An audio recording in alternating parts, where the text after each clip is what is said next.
She traveled 1,000 miles to marry a stranger. But when Evelyn Hart stepped off that dusty train in the summer of 1883, no husband waited for her. Only a barefoot boy with hollow eyes and 7 words that would change her life forever. Pa's dead. Buried him yesterday. There's 7 of us now. What happened next is a story of survival, sacrifice, and a love that was never promised, but was always meant to be.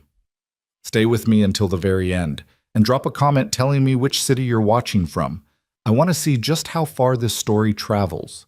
The train groaned to a stop at Sutter's Creek Station like a dying animal finally giving up its last breath. Steam hissed from beneath the iron wheels, rising into the late August air and disappearing into a sky so blue it almost hurt to look at. The sun hung merciless overhead, baking the wooden platform, the cracked earth, and every living thing unfortunate enough to stand beneath it. Evelyn Hart clutched her small leather traveling bag against her chest and stepped down from the railcar. Her boots, practical brown leather, worn but polished, touched the wooden planks of the platform, and for a moment she simply stood there, trying to steady herself after 3 days of relentless travel. She was 24 years old, unmarried, alone in a land she had never seen, waiting for a man she had never met. The platform was nearly empty. A few men loitered near the freight office, their eyes tracking her with lazy curiosity. A woman in a faded calico dress hurried past, clutching a basket of eggs. The station master, a heavy-set man with tobacco-stained teeth, barely glanced at her before disappearing back into his cramped office. Evelyn looked left, then right, then left again. No one was coming for her. She reached into her bag and pulled out the letter she had read so many times that the creases had worn thin and the ink had begun to fade. The handwriting was rough, unpracticed, but earnest. Dear Miss Hart, I am a widower with 7 children. My wife passed in childbirth this spring, and I find myself in need of help. I am not a wealthy man, but I own 40 acres of good land with water rights and a sturdy house. I'm looking for a woman of strong character who is willing to work hard and raise children as her own. If you're willing to come west, I will meet you at Sutter's Creek Station on August 29th. I will provide for you as best I can, and in time, I hope we may grow to care for one another. Yours respectfully, Thomas Miller. August 29th. Today. Evelyn folded the letter and slipped it back into her bag. She scanned the platform once more, searching for a man who might be Thomas Miller, a farmer, a father, a stranger who had promised her a new life. But there was no one. The minutes stretched. 5, 10, 15. The sun beat down without mercy. Sweat gathered at her temples and trickled down the back of her neck, soaking into the high collar of her traveling dress. The fabric, dark blue wool, appropriate for a bride meeting her husband for the first time, was completely wrong for this brutal heat. She had packed for respectability, not survival. 20 minutes passed. Evelyn's heart began to sink. Had he changed his mind? Had something gone wrong? Had she traveled all this way, sold everything she owned, left behind the only city she had ever known, only to be abandoned on a train platform in the middle of nowhere? She was about to approach the station master when she heard footsteps. Not the heavy boots of a grown man, something lighter, quicker. The slap of bare feet against wood. Evelyn turned. A boy stood at the edge of the platform. He was small, no more than 11 or 12, with sun-darkened skin and hair the color of wheat that had been left too long in the field. His clothes were filthy, a shirt with a torn collar, trousers held up by a length of rope, and no shoes. His feet were cracked and calloused, the feet of a child who had been walking barefoot through rough country for years. But it was his eyes that stopped her. They were old, far too old for a boy his age. They held something heavy, something that should never live in the eyes of a child. He looked at her, studied her, took in her fine dress, her leather bag, her proper Eastern appearance. Then he spoke. "You Evelyn Hart?" His voice was flat, tired, the voice of someone who had stopped expecting good things to happen. Evelyn straightened. "I am. Do you know Thomas Miller? He was supposed to meet me here." The boy didn't move, didn't blink, just stood there, staring at her with those ancient eyes. "Pa's dead," he said. "Buried him yesterday." The words hit her like a physical blow. She felt her knees weaken, felt the ground tilt slightly beneath her feet. "What?" she whispered. "Fever took him. 3 days ago. We buried him out by the big oak, next to Ma." Evelyn's hand went to her throat. Her mind raced, trying to process what she was hearing. Dead. Thomas Miller was dead. The man she had traveled 1,000 miles to marry, the man who had promised her a home, a family, a future, was lying in the ground. "I'm sorry," she managed. "I'm so sorry. I had no way of knowing. There's 7 of us now," the boy continued, as if she hadn't spoken. 7 kids. I'm the oldest. Name's Jonas." Evelyn stared at him. 7 children. 7 orphans. Left alone in this unforgiving land with no parents, no protection, no one to care for them. "Jonas," she said slowly, "where are your brothers and sisters now?" "At the house. I walked here to meet you. Pa said you were coming. Said you'd be on the train today. Figured someone ought to tell you what happened." He paused. "Figured you'd want to go back." Go back. The words hung in the air between them. Evelyn looked at the train still sitting on the tracks behind her. The conductor was making his final calls. In a few minutes it would pull away, heading east, back toward Boston, back toward the life she had left behind. She could go back. She had every right to go back. Thomas Miller was dead. The arrangement was void. No one would blame her for turning around and returning to civilization. But what about the children? "Jonas," Evelyn said quietly, "what will happen to you and your brothers and sisters if I leave?" The boy's jaw tightened. Something flickered in his eyes, fear maybe, or despair, before he forced it down. "We'll manage," he said. But his voice cracked on the last word. "Will you?" Jonas didn't answer. He just stood there, a small figure against the vast emptiness of the frontier, trying so hard to be brave, trying so hard to be the man his father could no longer be. And in that moment, Evelyn Hart made a decision that would change the course of her entire life. "Take me to them," she said. Jonas blinked. "What?" "Your brothers and sisters. Take me to them." But you don't have to. You didn't." "I know." Evelyn picked up her bag and stepped forward. "Take me to them anyway." The walk to the Miller farm took nearly an hour. The road, if it could be called a road, was little more than a dirt path carved through endless stretches of dry grassland. The heat was suffocating. Evelyn's dress clung to her skin, heavy with sweat, and her feet ached inside her boots. But she didn't complain. She just followed Jonas, step after step, through a landscape that seemed determined to break anyone foolish enough to challenge it. Jonas walked ahead of her, moving with the easy stride of someone who had spent his entire life on this land. He didn't talk, didn't look back, just kept walking, his bare feet somehow finding the smoothest path through the rocks and thorns. Evelyn watched him, studied the set of his thin shoulders, the way he held his head high despite everything. This boy had just lost his father. He was 11 years old and he was now responsible for 6 younger siblings. How was that possible? How could the world be so cruel? "Jonas," she said, breaking the silence, "how old are your brothers and sisters?" He answered without turning around. "Ruth's 9. She's been taking care of the little ones since Ma died. The twins, Peter and Paul, they're 7. Micah's 5. Sadie's 3. And Hope," his voice caught. "Hope's just a baby. Born the night Ma died." Evelyn's heart clenched. "And she's been without a mother this whole time?" "Ruth feeds her. Goat's milk when we have it. But Hope's been sick, real sick. She don't cry much anymore." A baby who didn't cry. Evelyn knew what that meant. Babies cried because they had the strength to demand attention. When they stopped crying, it meant they had given up. "How much further?" she asked. "Just over that rise." They crested a low hill, and Evelyn stopped. The Miller farm spread out before her in the afternoon light. 40 acres of parched land, brown and cracked from the summer drought. A few scraggly trees struggled to survive near a small creek bed that was more rock than water. In the distance, she could see the remains of what might once have been a vegetable garden, now just a patch of dead plants baking in the sun. And in the center of it all stood the house.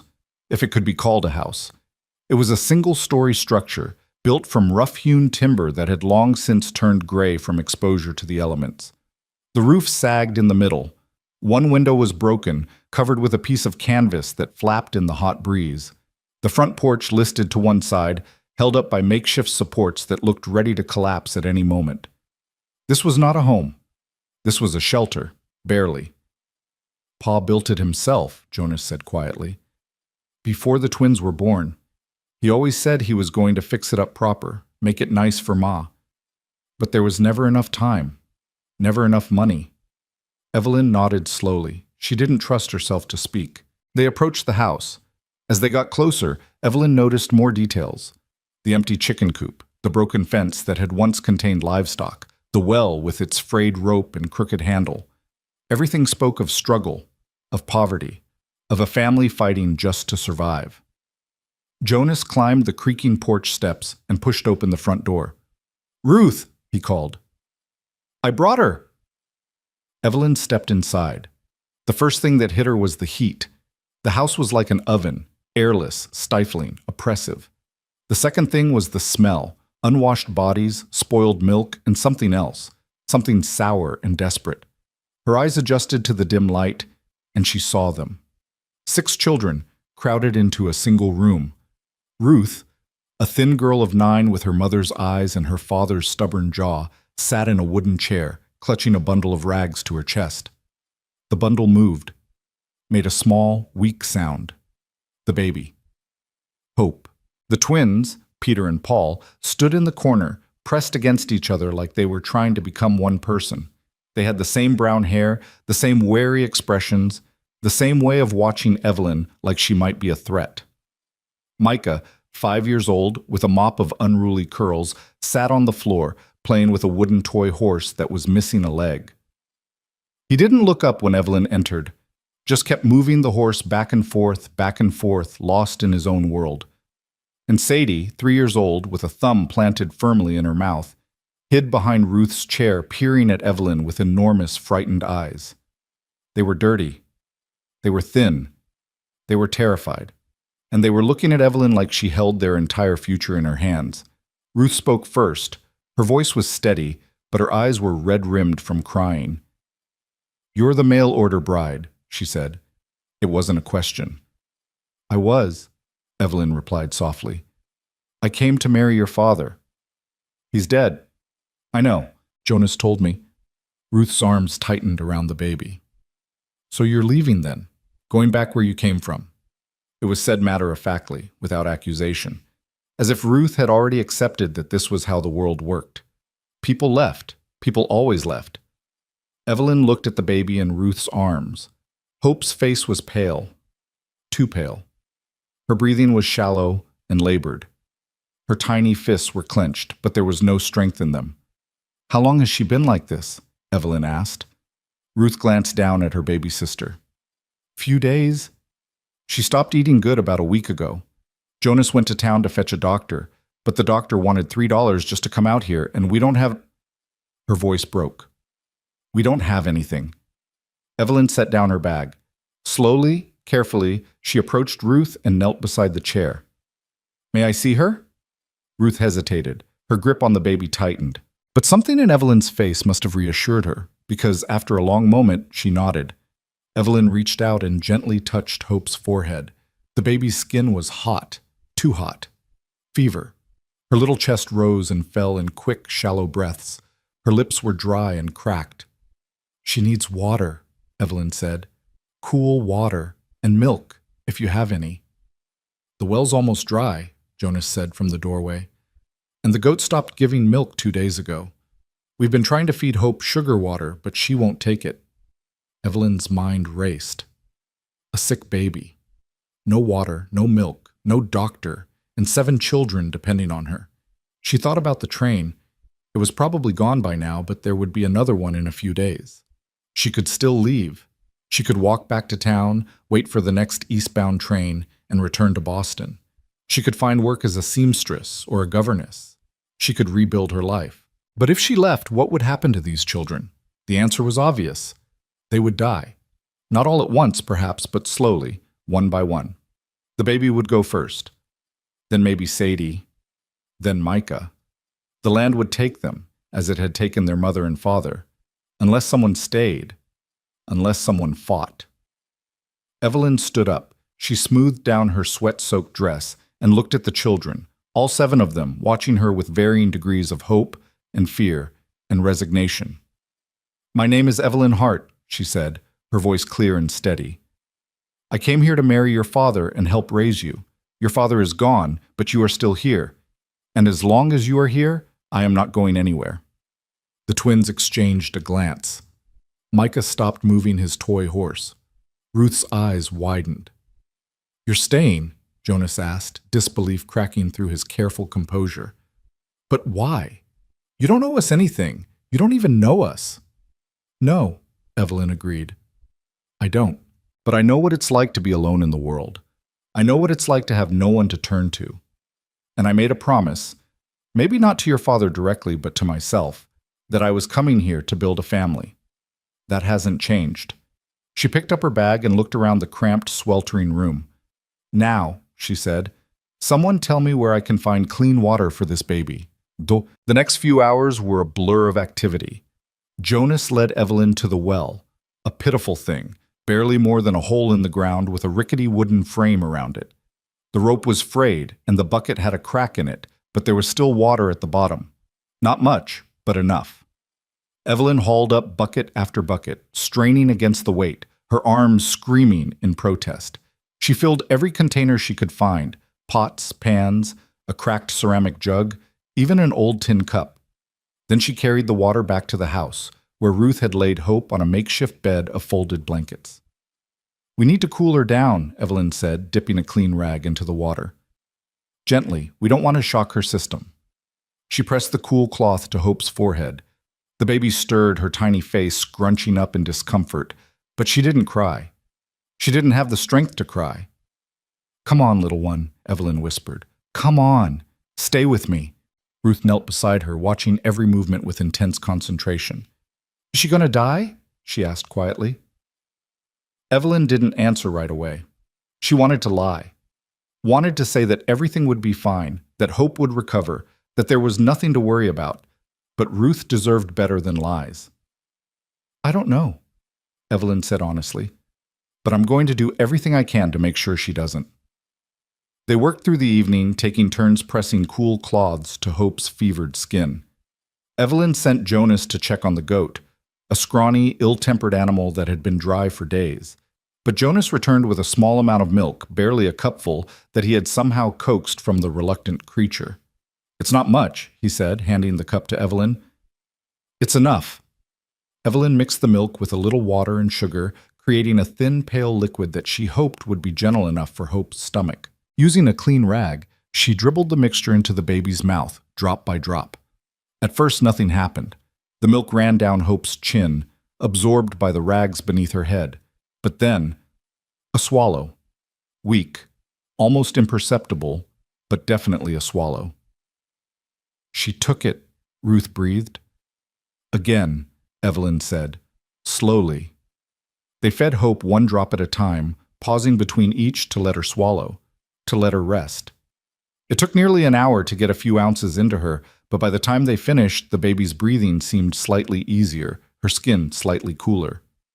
"We need to keep doing this through the night," Evelyn said. "Every hour, small amounts." "Can you help me?" Ruth nodded fiercely. "I'll do whatever you need." Evelyn looked at the other children. The twins had fallen asleep in the corner, curled together like puppies. Micah was stretched out on the floor, his toy horse still clutched in his hand. Sadie had climbed into Ruth's chair and was sucking her thumb, her eyes half closed. And Jonas stood in the doorway, watching Evelyn with an expression she couldn't quite read. "You should get some sleep," she told him. "Tomorrow's going to be a long day." "What are you going to do tomorrow?" "I'm going to town. We need supplies, food, medicine, milk. Real milk, not the few drops we're getting from that goat." "We don't have any money." Evelyn reached into her bag and pulled out a small leather pouch. Inside were coins, everything she had left in the world. "I have $12, she said. "It's not much, but it's enough to get us started." Jonas stared at the pouch. That's your money. You shouldn't spend it on us. It's our money now, Evelyn said firmly. We're a family, Jonas. That means we share everything, the work, the worry, and the money. For a long moment, Jonas didn't move, didn't speak. Then, slowly, something in his face changed. Some of the weight seemed to lift from his thin shoulders. Pa said you were a good woman, he said quietly. In his letter to you, the one he wrote before he got sick, he said he could tell from your words that you had a kind heart. Evelyn felt her throat tighten. I never got to meet him. I wish I had. He would have liked you. Jonas hesitated, then added, We all like you, even though we just met you. Before Evelyn could respond, Jonas turned and disappeared into the other room. She heard him settling onto what she assumed was his bed, probably just a pile of blankets on the floor. Ruth touched her arm. Miss Evelyn? Yes? Thank you. For staying. I thought... Ruth's voice wavered. I thought we were going to be alone forever. Evelyn put her arm around the girl's thin shoulders.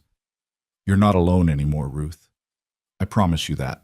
But the night was long and grueling. Evelyn and Ruth took turns feeding Hope, waking every hour to dribble milk and water into the baby's mouth. The heat refused to break, and the house remained stifling despite the open windows. Mosquitoes and flies buzzed constantly, and somewhere in the distance, coyotes howled at the moon. But by dawn, something miraculous had happened. Hope was still alive. Not just alive, better. Her fever had broken sometime in the early morning hours, and her breathing had steadied. When Evelyn lifted her from the blankets, the baby opened her eyes, really opened them, and looked at Evelyn with something that might have been curiosity. She's looking at you, Ruth said, wonder in her voice. Hello, little Hope, Evelyn whispered. Nice to finally meet you. The baby made a small sound, not quite a cry, but close, a sign of life, a sign of fight. Evelyn felt tears prick her eyes. She blinked them back, refusing to let them fall. There would be time for crying later, or maybe there wouldn't be. Right now, there was too much work to do. She handed Hope to Ruth and stood up, stretching her aching back. I'm going to town, she announced. Jonas, I need you to stay here and help Ruth with the children. Can you do that? Jonas nodded. Yes, ma'am. Good. I'll be back by midday with supplies. In the meantime, try to keep everyone cool. Use the water from the well sparingly, just enough to drink and to keep Hope comfortable. She picked up her bag, lighter now without the $12, and headed for the door. Miss Evelyn? Jonas called. She turned. Yes? Be careful in town. There's a man there, Hollis Brigg. He owns most of the land around here. He's been trying to buy Pa's farm for years. Now that Pa's gone, Jonas hesitated. Just be careful. Evelyn nodded slowly. Thank you for the warning, Jonas. I'll keep my eyes open. The walk to Sutter's Creek took almost 2 hours under the morning sun. By the time Evelyn reached the outskirts of town, her dress was soaked through with sweat and her feet were blistered inside her boots. But she kept walking, one step after another, because that was all she could do. Sutter's Creek was a small town, barely more than a main street lined with wooden buildings. There was a general store, a blacksmith shop, a saloon, a church, and a handful of other establishments that catered to the farmers and ranchers who lived in the surrounding countryside. Evelyn made her way to the general store first. The proprietor, a grizzled man with a bushy gray beard and suspicious eyes, watched her approach with undisguised curiosity. Help you, miss? I need supplies, Evelyn said, stepping inside. The store was dim and crowded, packed with barrels and crates and shelves full of goods. Milk, if you have it. Flour, sugar, salt. Any medicine for a sick baby. The proprietor grunted. Got milk, fresh this morning. Flour's 3 cents a pound, sugar's 6. Medicine. He shrugged. Got some patent medicines on that shelf there, but for a sick baby, you'd want Dr. Hartley. He's got an office 2 doors down. How much for a house call? $3. Evelyn had $12. 3 for the doctor would leave her with 9. Barely enough to feed 7 children for a week. I'll take the milk and the flour for now, she said, and whatever that 3 cents will get me in sugar. She made her purchases, carefully counting out the coins, and packed everything into a canvas sack the proprietor sold her for an extra nickel. Then she headed for the doctor's office. Dr. Hartley was a thin, nervous-looking man with wire-rimmed spectacles and ink-stained fingers. He listened as Evelyn described Hope's symptoms, the fever, the labored breathing, the refusal to eat, and nodded thoughtfully. "Sounds like a digestive complaint," he said. "Common in infants, especially when they're not getting proper nourishment. You said the mother died in childbirth?" "Yes. The baby's been fed goat's milk, but the goat went dry." Dr. Hartley stroked his chin. "Goat's milk is adequate, but cow's milk is better, properly diluted. The fever could be from infection or simply from dehydration. You say she's improving?" "She took some milk this morning. Her fever broke." "Then you may be past the worst of it. Keep her hydrated, keep her cool, and try to get her eating regularly. Small amounts, frequently. And if the fever returns or she stops eating again, bring her to me immediately." Evelyn nodded. "Thank you, doctor." She was about to leave when Dr. Hartley spoke again. "You're the mail-order bride, aren't you? The one Thomas Miller sent for." Evelyn turned. "I was. He died before I arrived." "I know. I was the one who signed the death certificate." The doctor's expression softened. "Fever, like I said, came on fast and hit him hard.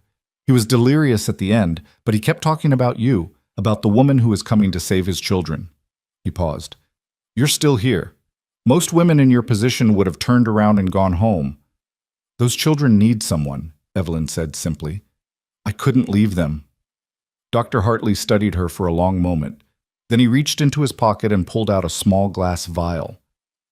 "Peppermint oil," he said, pressing it into her hand. "Mix a few drops with water and give it to the baby when she's fussy. It'll help settle her stomach. No charge." Evelyn's eyes widened. "Doctor, I can't." "You can, and you will." Dr. Hartley smiled, a thin, tired smile, but genuine. "Thomas Miller was a good man. He deserved better than what life gave him. If you're willing to take care of his children, the least I can do is help where I can." Evelyn felt her throat tighten. "Thank you." She left the doctor's office and stepped back onto the main street, blinking in the sudden brightness of the sun. And that was when she saw him. He was a large man, tall and broad, with a gut that strained against his expensive vest, and a face that looked like it had been carved from red stone. He wore a black hat and carried a silver-handled cane, and he moved through the street like he owned it, which, Evelyn would later learn, he essentially did. He stopped directly in front of her, blocking her path. "Well, well," he said, his voice a low rumble. "You must be the bride." Evelyn straightened. "I'm Evelyn Hart. Hollis Brigg." He didn't offer his hand, just looked at her with cold, calculating eyes. "I heard you decided to stay at the Miller place. Bold choice, for a woman alone." "I'm not alone. There are 7 children who need me." Brigg laughed, a harsh, unpleasant sound. "Children. Right. You know what's going to happen to those children, don't you? Without Thomas Miller, there's no one to work that land. No one to pay the debts he owed. And he owed quite a bit, Miss Hart. To me." Evelyn felt a chill despite the heat. "What kind of debts?" "The kind that come due." Brigg leaned closer, close enough that she could smell the tobacco on his breath. "Thomas Miller borrowed $200 from me 3 years ago, promised to pay it back with interest. He never did. Now he's dead, and that debt falls to his estate, which, as far as I can tell, consists of 40 acres of dried-up farmland and 7 hungry mouths." Evelyn's heart hammered in her chest. $200. It might as well have been 2,000. She had 9 now, after her purchases. "What are you saying, Mr. Brigg?" "I'm saying that come spring, if that debt isn't paid, I'll be taking possession of that land. And those children?" He shrugged. "They'll go to the county orphanage in Cedar Falls, 60 miles from here. Nice place, I hear. Very institutional." Evelyn stared at him. "You would throw 7 children out of their home?" "It won't be their home anymore. It'll be my property. I've got water rights to think about, Miss Hart. That creek running through the Miller land, it feeds into my cattle operation. I need that water." He smiled, showing teeth stained yellow from tobacco. "Business is business." For a long moment, Evelyn didn't speak. She was trembling, with fear, with rage, with a fury she had never felt before in her life. Then she found her voice. "Mr. Brigg," she said, each word clear and precise, "I don't know how we're going to pay your debt, but I will find a way. And those children, Thomas Miller's children, they are not going anywhere. That land is their home, and it will remain their home. Do you understand me?" Briggs' smile faded. Something flickered in his eyes, surprise maybe, or grudging respect. "Big words," he said. "We'll see if you can back them up. You've got until spring, Miss Hart. First thaw. I'll be coming to collect, one way or another." He tipped his hat, a mocking theatrical gesture, and walked past her, disappearing into the saloon. Evelyn stood in the middle of the street, clutching her canvas sack, her mind racing. $200. By spring. To save a farm and 7 children. It was impossible. But then again, so was everything else she had done in the last 24 hours. She took a deep breath, squared her shoulders, and began the long walk back to the Miller farm. When she arrived, the children were waiting for her on the porch. Jonas spotted her first. He jumped to his feet and ran to meet her, taking the heavy sack from her arms without being asked. "You came back," he said, and there was something in his voice, relief, maybe, or wonder. "I told you I would." They went inside together. Ruth was sitting in her usual chair, Hope cradled in her arms. The baby was awake, her dark eyes tracking movement around the room. "She's been like this all morning," Ruth said. "Awake, looking at things. She even tried to grab my finger." Evelyn knelt beside them and looked at Hope. Really looked at her. The baby's color was better. Her breathing was steady. She was still too thin, still too fragile, but there was life in her eyes now. Fight. "She's a strong one," Evelyn said. "Just like her mother must have been. Just like all of you." She stood and turned to face the children, all 7 of them, gathered in the cramped front room of this broken-down house. "I want to tell you something," she said. "All of you. About what's going to happen next." The twins exchanged nervous glances. Micah looked up from his toy horse. Sadie sucked her thumb harder.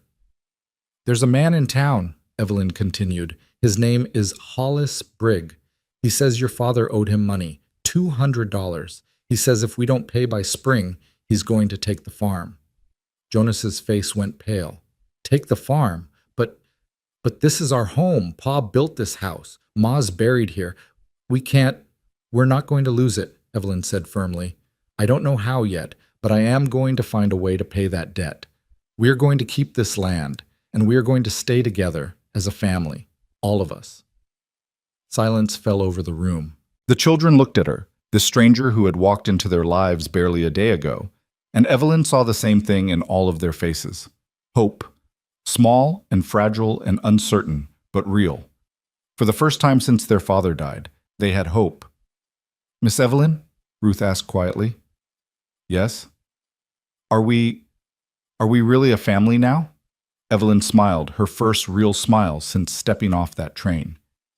"Yes, Ruth. We really are." She looked around the cramped, sweltering room, at the 7 children who had just become her responsibility, at the crumbling house that had just become her home, at the impossible task that lay ahead of her. And somewhere deep inside, beneath the fear and exhaustion and uncertainty, she felt something stir. Not just determination, not just stubbornness. Something more. It felt like the beginning of something, a story that was just getting started, a family that was being born from the ashes of tragedy. Evelyn Hart had come west to marry a stranger. Instead, she had found something far more precious. She had found a reason to stay. The days that followed blurred together in a haze of work and worry. Evelyn threw herself into the task of keeping the family alive. She cooked what little food they had, stretching meals further than seemed possible. She mended clothes that were more patches than fabric. She hauled water from the nearly dry well, counted every drop like it was gold, and prayed for rain that never came. But it wasn't just physical labor. It was emotional labor, too. The children were grieving, each one in their own way, at their own pace.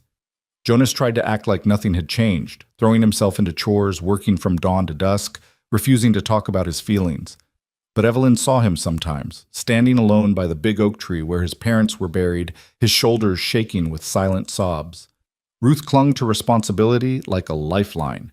She insisted on caring for Hope, on watching the younger children, on proving herself useful. But at night, when she thought no one was watching, she would curl up in a corner and cry. The twins, Peter and Paul, barely spoke. They communicated in glances and gestures, a private language that only they understood. They were terrified, Evelyn realized, of being separated. They had heard stories about orphanages where siblings were split up, never to see each other again. Micah retreated into his own world. He played endlessly with his broken toy horse, creating elaborate adventures that took place entirely in his imagination.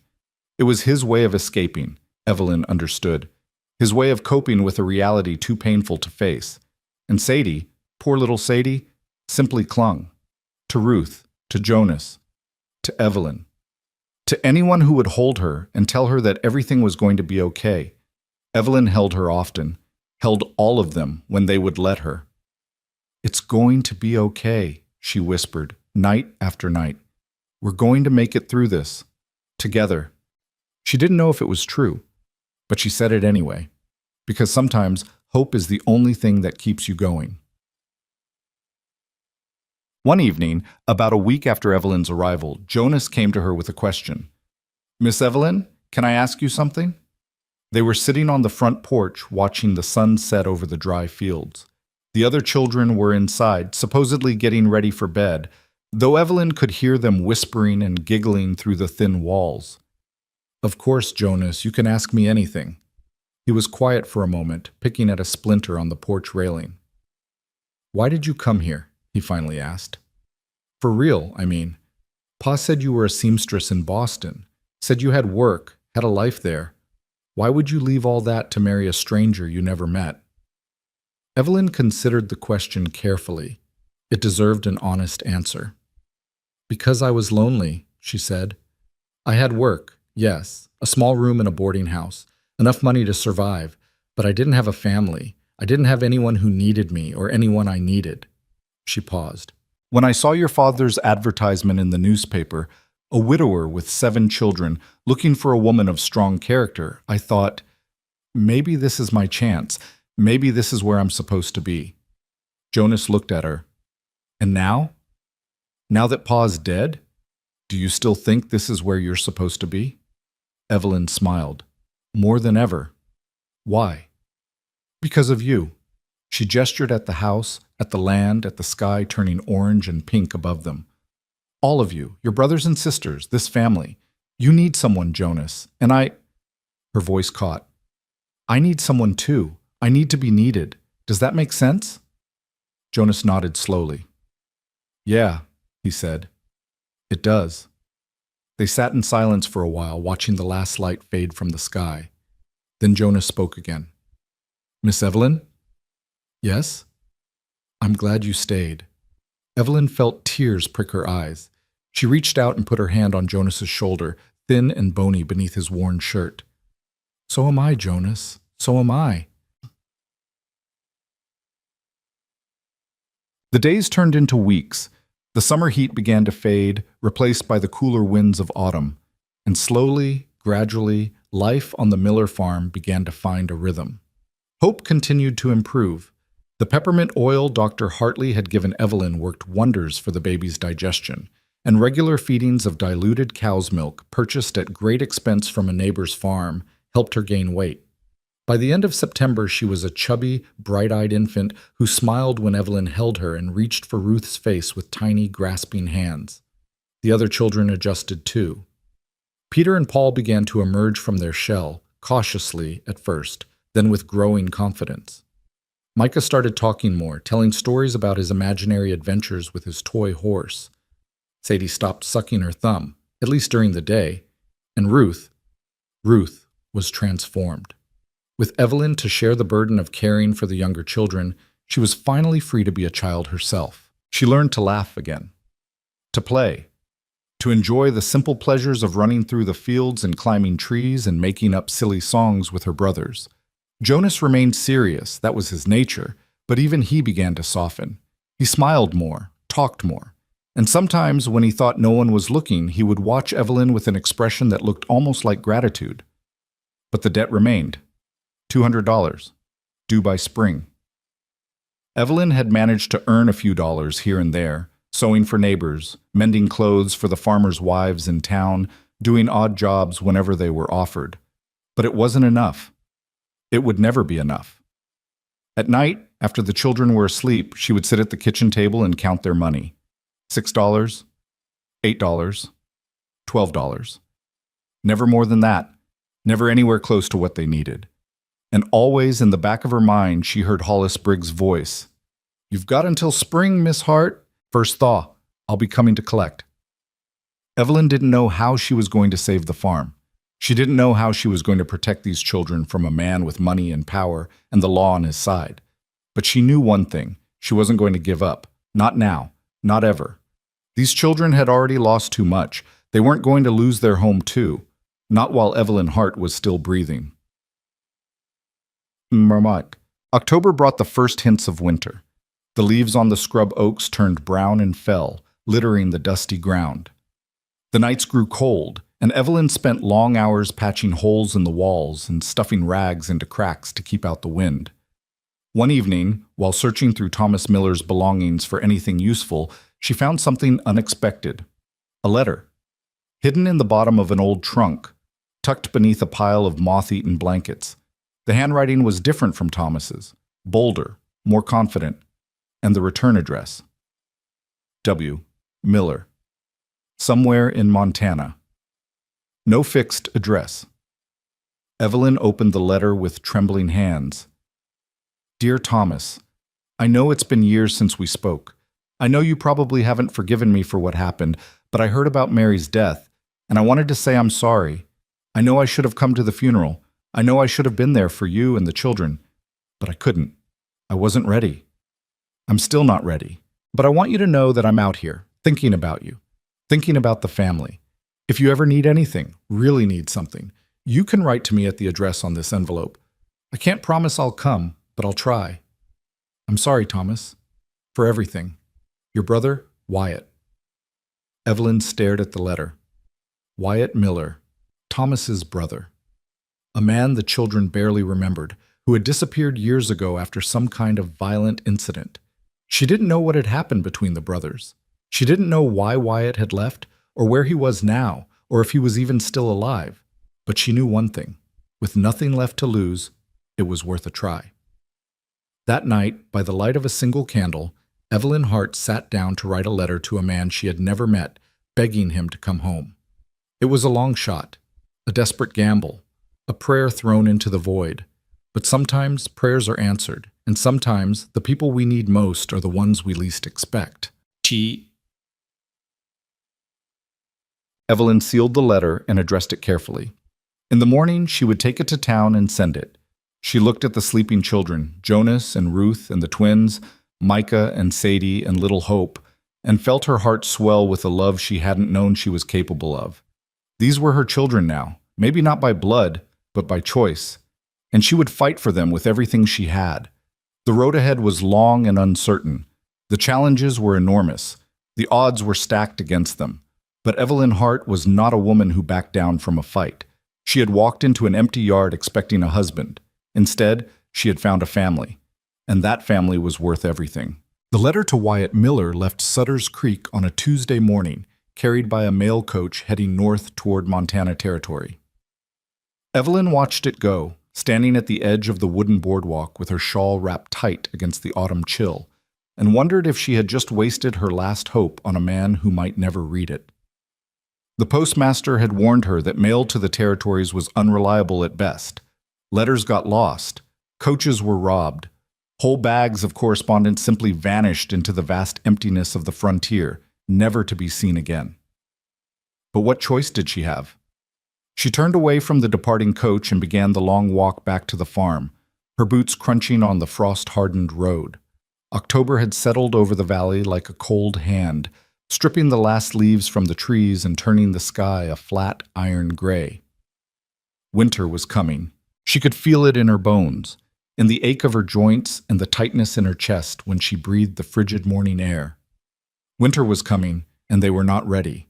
The thought gnawed at her as she walked, mile after mile, past fields that had yielded nothing and orchards that stood bare and skeletal against the pale sky. The Miller farm had produced almost no harvest this year. The drought had seen to that. What little corn Thomas Miller had managed to plant before his death had withered in the summer heat, and the vegetable garden, already neglected after Mary's death in childbirth, had become nothing more than a patch of dried weeds and cracked earth. There was no food stored for winter. No preserved vegetables, no salted meat, no flour in the pantry. The few chickens that had once scratched in the yard were gone, sold or eaten months ago. The goat was producing barely enough milk for Hope, and even that was growing thinner as the animal's own nutrition declined. How was she supposed to feed 7 children through the winter? The question had no answer, or rather, it had an answer that Evelyn refused to accept. She could give up. She could take the children to the orphanage in Cedar Falls and walk away from this impossible situation. She could return to Boston, find work as a seamstress, and pretend that none of this had ever happened. But every time that thought crossed her mind, she saw their faces. Jonas with his 2 old eyes, Ruth with her fierce determination, the twins clinging to each other. Micah lost in his imaginary world, Sadie with her thumb in her mouth, and Hope, little Hope, finally healthy, finally thriving, finally looking at the world with curiosity instead of the blank stare of a dying infant. She couldn't abandon them. She wouldn't. So she kept walking. When Evelyn finally reached the farm, the sun was already beginning its descent toward the western hills. The house looked even more decrepit in the fading light. The sagging roof, the crooked porch, the gaps in the walls where the wind whistled through. Smoke rose from the chimney, thin and pale, and she felt a small measure of relief. At least they had managed to keep the fire going. Jonas was waiting for her on the porch, his thin frame silhouetted against the doorway. "Did you send it?" he asked as she approached. "The letter?" Evelyn nodded, climbing the creaking steps. "It's on its way to Montana. If it gets there, if he's still at that address, if he's even alive." "That's a lot of ifs." "I know." She paused beside him, looking out at the dying light. "But it's all we've got, Jonas, unless you have a better idea." The boy was silent for a moment. Then he shook his head slowly. "No, ma'am, I don't." They stood together in the gathering dusk, watching the first stars appear in the darkening sky. Somewhere in the distance, a coyote howled and another answered, their voices rising and falling in an ancient, mournful chorus. "Miss Evelyn?" Jonas asked quietly. "Yes?" "What if he doesn't come? What if the letter gets lost, or he tears it up without reading it, or he just doesn't care? What do we do then?" Evelyn turned to look at him. In the dim light, she could barely make out his features, but she could hear the fear in his voice, the desperation he was trying so hard to hide. "Then we find another way," she said firmly. "There's always another way, Jonas. We just have to be willing to look for it. But what if there isn't? There is." She put her hand on his shoulder, feeling the sharp bones beneath his worn shirt. "I don't know what it is yet, but I will find it. I promise you that." Jonas didn't respond. He just stood there, his body rigid with tension, and Evelyn wondered how long he had been carrying this weight alone. How many nights had he lain awake, staring at the ceiling, trying to figure out how to save his family? How many mornings had he risen before dawn to work the fields, knowing that it was pointless, knowing that the drought had already killed everything? He was 11 years old. He should have been playing in the creek, climbing trees, getting into mischief with other boys his age. Instead, he was trying to be a man, trying to fill the void his father had left behind. It wasn't fair. None of this was fair, but fairness was a luxury they couldn't afford. "Come inside," Evelyn said gently. "It's getting cold, and I need to start supper." Jonas nodded and followed her into the house. The next few weeks were the hardest Evelyn had ever faced. Food became an obsession, finding it, stretching it, making it last. She learned to cook things she had never imagined eating, dandelion greens foraged from the edges of the property, acorn flour ground from nuts collected in the sparse woods nearby, thin soups made from bones she begged from the butcher in town. Every meal was a careful calculation, every portion measured to ensure that the children got enough while she made do with less. The children noticed. Of course they noticed. "Miss Evelyn, you didn't eat anything," Ruth said one evening, watching as Evelyn cleared away the empty bowls from supper. Again. "I ate earlier. Evelyn lied, keeping her voice light. I had some bread while I was cooking. Ruth's eyes narrowed. She was too smart, this one, too observant. No, you didn't. I was in the kitchen the whole time, helping with Hope. You didn't eat anything. Evelyn sighed and set down the bowls. Ruth, listen to me. There's only so much food. If I eat a full portion, that's less for you and your brothers and sisters. I'm a grown woman. I can go without. You children are still growing. But you're getting thin. Ruth's voice trembled slightly. I can see your bones. Your cheeks are all hollow, and your dresses don't fit right anymore. Evelyn felt her heart constrict. She knelt down so that she was at eye level with the 9-year-old and took both of Ruth's hands in hers. Ruth, look at me. I am fine. A little hungry, yes, but fine. And things are going to get better. I'm sewing for Mrs. Patterson next week. She's paying me 50 cents for a new dress for her daughter. And Mr. Hartley at the general store said he might have some work for me too, sorting stock in the back room. We just need to hold on a little longer. Ruth bit her lip. Promise? Promise. But even as Evelyn said the words, she wasn't sure she believed them. The sewing work came through as she had hoped. Mrs. Patterson was a rancher's wife who lived about 3 miles east of the Miller farm, a stout woman with iron gray hair and a voice that could carry across a cattle yard. She had heard about Evelyn from the general store proprietor, the brave young woman who had stayed to raise a dead man's children, and had come to investigate for herself. You can sew, you say? Mrs. Patterson had asked, looking Evelyn up and down with a critical eye. Real sewing? Not just patching and darning? I trained as a seamstress in Boston, Evelyn replied. I can do fine work. Embroidery, tailoring, dressmaking, whatever you need. Mrs. Patterson had grunted, a sound that could have meant anything, and then nodded. My daughter's getting married come spring. She needs a wedding dress. Nothing too fancy, mind you, but respectable. Can you do it? Evelyn's heart leaped. A wedding dress would mean weeks of work, weeks of income. Yes, ma'am, I can do it. Good. I'll bring the fabric next week. You do good work, and I'll tell the other ladies in the valley. Lord knows we could use a proper seamstress around here. True to her word, Mrs. Patterson had arrived 7 days later with bolts of white cotton and yards of delicate lace. She had also brought something else, 2 pounds of flour, a bag of dried beans, and a small crock of bacon fat. Call it a down payment, she said, her gruff voice softening just slightly. I heard about the trouble you're in, the brig business. That man's a snake, and everyone around here knows it. If there's anything we can do to help.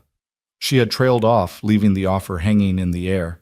Evelyn had thanked her profusely, blinking back tears, and set to work on the dress that same evening. It was delicate work, requiring steady hands and sharp eyes, and Evelyn found herself staying up long after the children had gone to bed, stitching by candlelight until her fingers cramped and her vision blurred. But with every completed seam, every perfect stitch, she felt a small sense of accomplishment. She was doing something, contributing something, fighting back against the tide of poverty and despair that threatened to drown them all. The dress took 3 weeks to complete. When Mrs. Patterson saw it, her stern face broke into a rare smile. Well, I'll be, she said, running her rough fingers over the delicate embroidery. This is fine work, Miss Hart, as fine as anything you'd see in San Francisco or St. Louis. She reached into her pocket and pulled out a small leather pouch. Here, $2, as we agreed, and a little extra for the quality. Evelyn opened the pouch and counted the coins. $2.50. A fortune. Thank you, she said, her voice thick with emotion. Thank you so much. Mrs. Patterson waved a dismissive hand. You earned it, and like I said, I'll spread the word. There are plenty of ladies in this valley who'd pay good money for sewing this fine. She was true to her word. Over the following weeks, other women began appearing at the Miller farm, bringing fabric and clothing and requests. A hem to be taken up, a coat to be patched, a Sunday dress that needed letting out. The work was steady, if not lucrative, and Evelyn threw herself into it with desperate energy. But it wasn't enough. It was never enough. The debt to Hollis Brig hung over them like a thundercloud, growing larger and more menacing with each passing day. $200, an impossible sum. At the rate Evelyn was earning, it would take years to accumulate that much money, and they didn't have years. They had until spring, until the first thaw, until Brig came to collect. Evelyn tried not to think about it, tried to focus on the day-to-day tasks of survival, keeping the children fed, keeping the house warm, keeping everyone healthy through the increasingly harsh weather. But at night, when she lay alone in her narrow bed, listening to the wind howl outside the thin walls, the fear crept in. What if she failed? What if, despite everything she did, everything she sacrificed, it wasn't enough? What would happen to the children then? She knew the answer. The orphanage in Cedar Falls. A gray institutional building filled with abandoned children and overworked staff. The twins would be separated, boys in one wing, girls in another. Hope would be taken away, placed with a family who might or might not treat her well. Jonas and Ruth would age out in a few years, turned loose into the world with nothing but the clothes on their backs and whatever skills they had managed to learn. It was a fate worse than death. At least, that's how Evelyn saw it. And she would do anything to prevent it. November brought the first snow.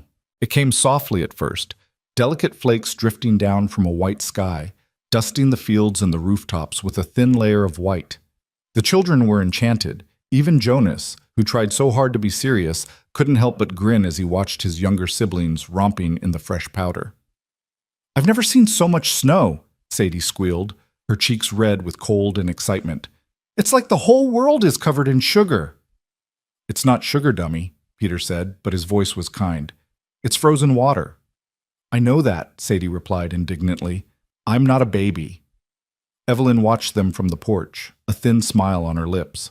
For a moment, just a moment, she could almost believe that everything was going to be all right, that they were just an ordinary family, enjoying an ordinary winter day, with nothing to worry about but snowball fights and hot cocoa. But the moment passed, as moments always do. The snow kept falling.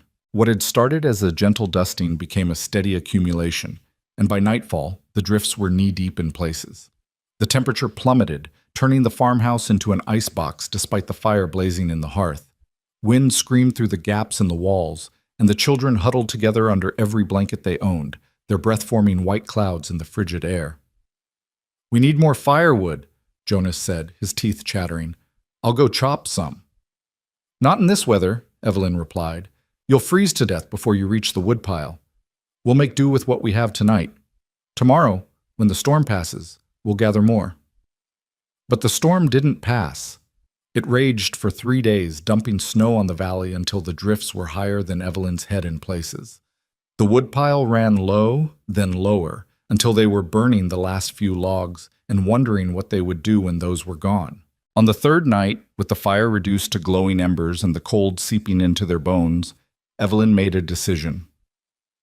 "Jonas," she said quietly, pulling the boy aside, "I need you to stay here and watch the children. Keep everyone together, under the blankets, body heat shared. Do you understand?" Jonas's eyes widened. "Where are you going?" "To find more wood. There are fallen branches in the woods near the creek. I saw them last week." "But Miss Evelyn, the snow—" "I'll be careful." She pulled on her heaviest coat, still pitifully thin for this weather, and wrapped a scarf around her face. "Keep the fire going as long as you can. I'll be back soon." She didn't give him a chance to argue. She pushed open the door, fighting against the wind that tried to slam it shut, and stepped out into the howling darkness. The cold hit her like a physical blow. It stole her breath, froze her nostrils, sent sharp needles of pain stabbing into every exposed inch of skin. The snow was up to her waist in places, and each step was a battle against the drifts that threatened to swallow her whole. But she kept going. One foot in front of the other, one step at a time. The woods seemed impossibly far away. She lost track of time, lost track of direction, lost track of everything except the simple imperative to keep moving. Her fingers went numb first, then her toes, then her face. The world narrowed to a tunnel of white, swirling chaos, and somewhere in the back of her mind a voice whispered that she was going to die out here, alone in the snow, while 7 children waited for a rescue that would never come. But she didn't die. Somehow, she would never know how, she found the fallen branches. A massive oak had toppled during the storm, its trunk split by lightning, its limbs scattered across the frozen ground. She grabbed as many as she could carry, stumbling under their weight, and began the long trek back to the house. The return journey was even harder than the outward one. Her strength was failing, sapped by cold and exhaustion and hunger. Several times she stumbled and fell, face first into the snow, and had to force herself back to her feet through sheer willpower. The branches felt like lead in her arms, dragging her down, but she refused to drop them. If she dropped them, the children would freeze. If the children froze, everything she had fought for would be meaningless. So she kept going. And finally, after what felt like hours, she saw it. A faint glow in the distance. The farmhouse. The window, lit by the dying embers of the fire. She staggered up the porch steps, crashed through the door, and collapsed on the floor, the branches scattering around her. "Miss Evelyn!" Jonas's voice, sharp with fear. Then hands, small hands, children's hands, pulling at her coat, dragging her toward the fire. "She's frozen! Ruth, get more blankets! Peter, Paul, help me with the wood!" Evelyn tried to speak, tried to tell them she was all right, but her jaw was locked, her teeth chattering so violently she couldn't form words. She felt blankets piling on top of her, felt small bodies pressing against her, sharing their warmth. And slowly, gradually, the ice began to melt from her bones. "You stupid, stupid woman," Jonas whispered, and there were tears in his voice. "You could have died. You could have left us all alone. Couldn't," Evelyn managed, her voice a hoarse rasp. "Couldn't let you freeze. We would have been fine. We would have figured something out." "No." She forced her eyes open, looked up at the boy kneeling beside her. "You're children. You shouldn't have to figure anything out. That's my job now." Jonas stared at her for a long moment. Then slowly, he reached out and took her frozen hand in both of his. "Thank you," he said quietly, "for staying, for fighting, for not giving up on us." Evelyn squeezed his hand, what little strength she had left. "I will never give up on you, any of you. I promise." The storm broke the following morning, leaving behind a world transformed by snow. The sun emerged from behind the clouds, brilliant and blinding, and the children poured out of the house to play in the drifts, while Evelyn recovered by the fire. She had survived. They all had. But she knew, with cold certainty, that this was only the beginning. The winter was long, and spring was far away, and somewhere out there, Hollis Brigg was waiting. The weeks that followed tested Evelyn in ways she hadn't thought possible. The snow stayed, packing down into ice, making every trip to town an exhausting ordeal. The well froze solid, forcing them to melt snow for water. The goat stopped producing milk entirely, and little Hope had to be fed increasingly thin gruel that barely kept her alive. But they survived. Day by day, meal by meal, they survived. Evelyn's sewing work continued, though it slowed during the worst of the winter. She took on whatever job she could find, mending, washing, cleaning. She worked for the general store sorting inventory in the back room for pennies an hour. She helped Mrs. Patterson with cooking during a holiday gathering, coming home with leftover ham and biscuits that fed the children for 3 days. Every cent she earned went into a jar she kept hidden beneath a loose floorboard. Every week she counted the money, watching the total inch upward with agonizing slowness. $20, $30, $40. It wasn't enough. It would never be enough. But she kept trying, and slowly, something began to change within the walls of that broken-down farmhouse. Something that had nothing to do with money or survival. Trust. It started with Ruth. The 9-year-old had been watching Evelyn closely since her arrival, studying her every move with the wary eyes of a child who had learned that adults couldn't be relied upon. But after the night in the snowstorm, after Evelyn had risked her life to bring back firewood, something shifted. "Miss Evelyn?" Ruth asked one evening as they sat together by the fire. Hope was asleep in Ruth's arms, and the other children were playing quietly in the corner. "Can I ask you something?" "Of course." Ruth hesitated, chewing her lower lip. "My mama, before she died, she used to sing to us. At night, when we couldn't sleep. She had a beautiful voice." She paused. "Do you know any songs?" Evelyn smiled softly. "I know a few. Would you like me to sing one?" Ruth nodded, her eyes bright with hope. So Evelyn sang, an old lullaby her own mother had sung to her years ago before consumption had taken her away. Her voice was thin and unpracticed, nothing like the trained singers she had heard in Boston concert halls, But it didn't matter. The children gathered around, drawn by the sound, and by the time she finished, even Jonas had emerged from his corner to listen. "That was beautiful," Ruth whispered. "Sing another one," Sadie demanded, crawling into Evelyn's lap. "Please?" So she sang another, and another, and when her voice finally gave out, the children begged her to tell stories instead, and she obliged, spinning tales from memory and imagination until the fire burned low and eyes grew heavy. That night, as she tucked the children into their beds, something remarkable happened. Sadie reached up and wrapped her small arms around Evelyn's neck. "I love you, Miss Evelyn," she said, her voice muffled against Evelyn's shoulder. Evelyn froze. For a moment she couldn't breathe, couldn't speak, could only hold this small, trusting child in her arms and feel her heart break and mend all at once. "I love you too, Sadie," she whispered. "I love all of you." And she meant it. God help her, she meant it. The trust grew, spreading from child to child like warmth from a fire. The twins began seeking Evelyn out, asking her questions, showing her their treasures, a pretty stone, a feather, a drawing scratched in the dirt. Micah started telling her about his adventures with his toy horse, elaborate stories that went on for hours. And even Jonas, guarded, wary Jonas, began to open up, sharing memories of his father, his mother, the family he had lost. They were becoming a family, a real family, not bound by blood, but by something stronger, by choice, by love, by the shared experience of surviving together against impossible odds. But the shadow of Hollis Briggs still loomed over them. It was late December when he appeared again. Evelyn was in town, picking up fabric for another sewing job, when she heard his voice behind her. "Miss Hart, what a pleasant surprise!" She turned slowly, schooling her features into a mask of calm she didn't feel. Briggs stood outside the saloon, his silver-handled cane planted in the snow, his expensive coat a stark contrast to the worn, patched garments of the townspeople around him. "Mr. Brigg," she said evenly. "I've been hearing things about you," he continued, moving closer. His breath formed white clouds in the cold air, and his eyes, cold, calculating, never left her face. "They say you've been working hard, sewing, cleaning, doing odd jobs, quite the industrious little bee." Evelyn said nothing, just stood there, waiting. "They also say you've been saving money, putting away every penny." He smiled, and there was no warmth in it. "Admirable, truly.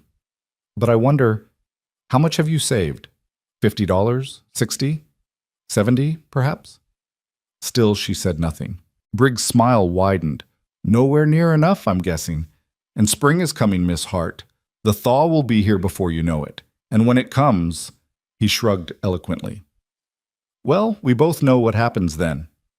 "Why do you want that land so badly?" Evelyn asked, her voice steady despite the fear churning in her stomach. "It's 40 acres of dried-up farmland. It's barely worth anything." "It's worth plenty to me." Briggs' eyes glittered. "That creek running through the property, it feeds into my cattle operation, controls the water flow for half my grazing land. As long as those children own that property, they control my water, and I don't like being dependent on anyone." "So you're willing to throw 7 orphans out of their home, the only home they've ever known, for a creek?" "I'm willing to protect my business interests." Briggs leaned closer, his voice dropping to a near whisper. "This is the frontier, Miss Hart. Out here, you take what you can and hold on to it with both hands. The weak get crushed. The strong survive. Those children are weak. You are weak. And come spring, I'm going to prove it." He straightened, adjusting his coat with casual arrogance. "Enjoy the rest of your winter, Miss Hart. Make your memories while you can." And with that, he turned and walked away, disappearing into the saloon without a backward glance. Evelyn stood in the street, trembling with rage and fear. Her hands were clenched so tightly that her nails dug into her palms, leaving small crescents of pain.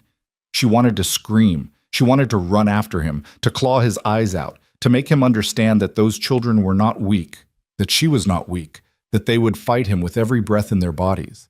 But she didn't. She couldn't. Because he was right. She was weak. They all were. 7 children and 1 woman against a man with money, power, and the law on his side. How could they possibly win? The walk back to the farm that evening was the longest of Evelyn's life.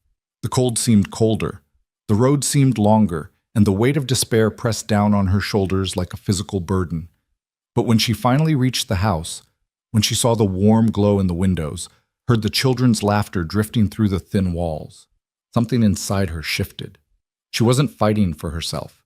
She was fighting for them, for Jonas and Ruth and the twins, for Micah and Sadie and little Hope, for the family they had become, for the future they deserved. And she would not give up, no matter how hopeless it seemed, no matter how powerful Hollis Brigg was. She would find a way. She had to. January arrived, bitter and relentless, and with it came a development that caught Evelyn completely off guard.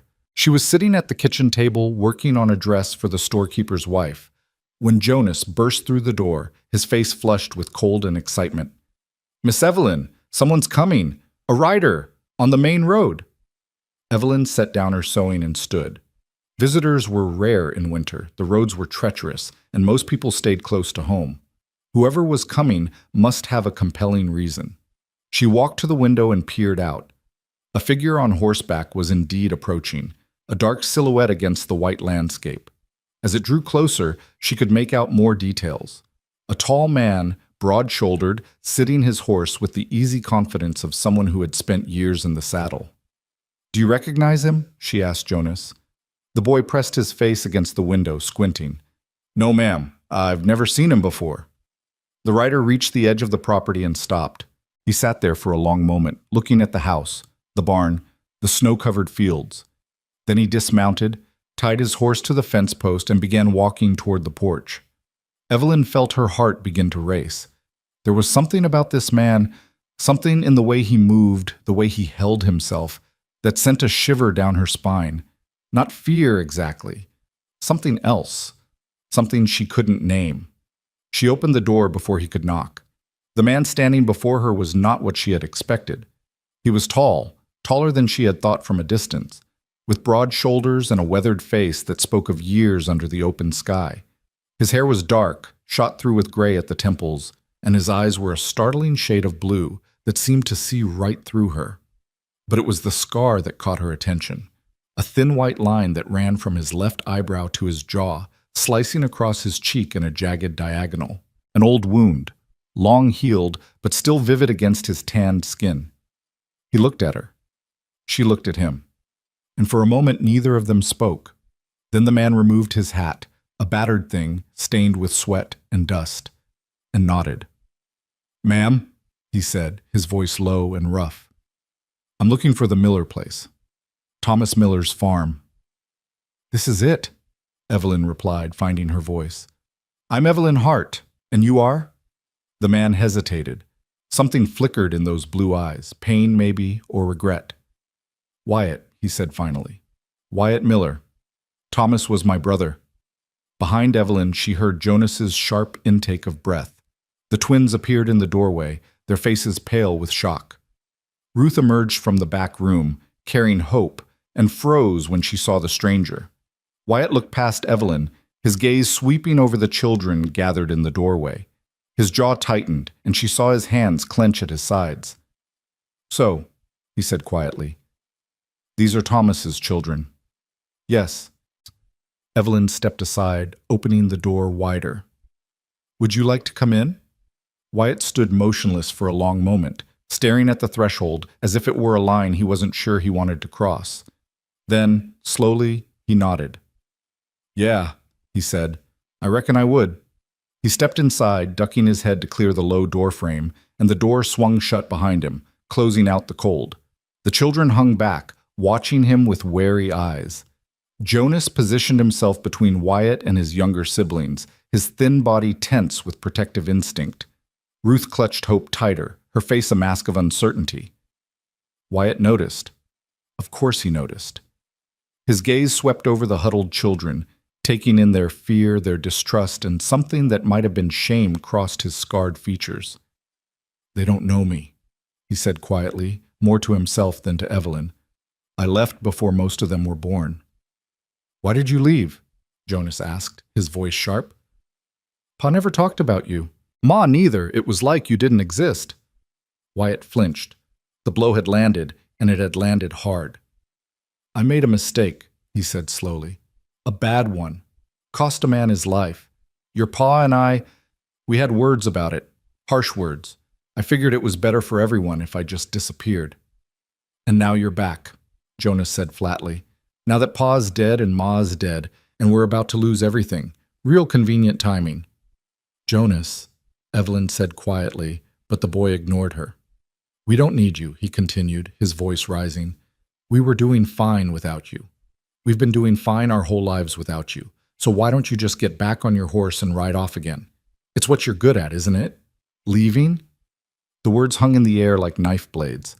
Wyatt's face had gone pale beneath his tan, and his scarred cheek twitched with suppressed emotion. "You're right," he said finally. "I'm good at leaving. It's easier than staying. Easier than facing up to the messes I've made." He paused, his blue eyes meeting Jonas's defiant stare. "But I'm trying to change that. I got your letter, Miss Hart. I rode for 3 weeks to get here, through snow and ice and territory that would kill a lesser man, because for once in my miserable life, I wanted to do the right thing." "And what's the right thing?" Jonas demanded. "Showing up now when it's too late? When Hollis Brigg is going to take our home in a few months and there's nothing any of us can do about it?" Wyatt's expression darkened at the mention of Brigg's name. "Hollis Brigg," he repeated. "That snake is still around? You know him?" "I know him." Wyatt's voice was cold. "He was already trying to steal this land when I left, trying to pressure Thomas into selling. Looks like he never gave up." "He says Pa owed him $200, Ruth said quietly.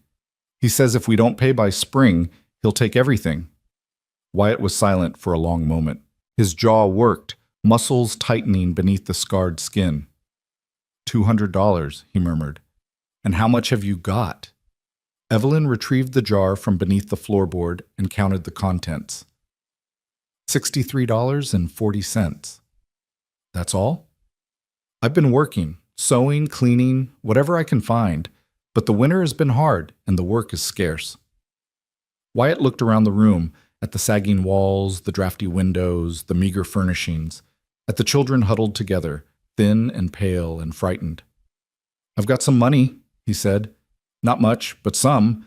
Savings from my work as a scout. Maybe $50. Evelyn felt hope flicker in her chest. "That would put us at over 100, more than halfway there." "Still short." Wyatt shook his head. "Brigg won't accept partial payment. He wants the land, not the money. He'll find some excuse to reject whatever we offer." "Then what do we do?" Wyatt was quiet for a long moment. Then he looked at Evelyn, and there was something new in his eyes. Determination. Resolve. "We fight," he said. "We work this land. We build something worth fighting for. And when spring comes, we stand our ground." "Pretty words," Jonas said, his voice dripping with skepticism. "But words don't pay debts." "No," Wyatt agreed. "They don't. But actions might." He straightened, his shoulders squaring with purpose. "I'm not going anywhere, boy. Not this time. I made a promise to myself when I got that letter. A promise that I would see this through, whatever it takes." He paused. "I know you don't trust me. I wouldn't trust me either if I were you. But I'm asking for a chance. One chance to prove that I'm not the man I used to be." Jonas stared at him, his young face hard with anger and doubt. For a long moment, Evelyn thought he would refuse, would demand that Wyatt leave and never come back. But then Ruth spoke. "Let him stay," she said quietly. Everyone turned to look at her, and she flushed slightly, but held her ground. "Miss Evelyn can't do everything herself. She's been working herself to the bone, and it's still not enough. If this man can help, if he can really help, then we should let him try." Sadie nodded vigorously, her thumb still planted in her mouth. The twins exchanged a glance and shrugged in unison. Micah looked up from his toy horse and said, "Does he know any stories?" Jonas looked at his siblings, then back at Wyatt. His expression was unreadable. "Fine," he said at last, his voice grudging. "You can stay, but I'm watching you, you hear me? You try to run off again, try to hurt this family in any way, and I'll make you regret it." A ghost of a smile crossed Wyatt's scarred face. "Fair enough?" He turned to Evelyn, and something passed between them, an understanding perhaps, or an acknowledgement of the long road ahead. "Miss Hart," he said, extending his hand. "It seems we're in this together." Evelyn took his hand.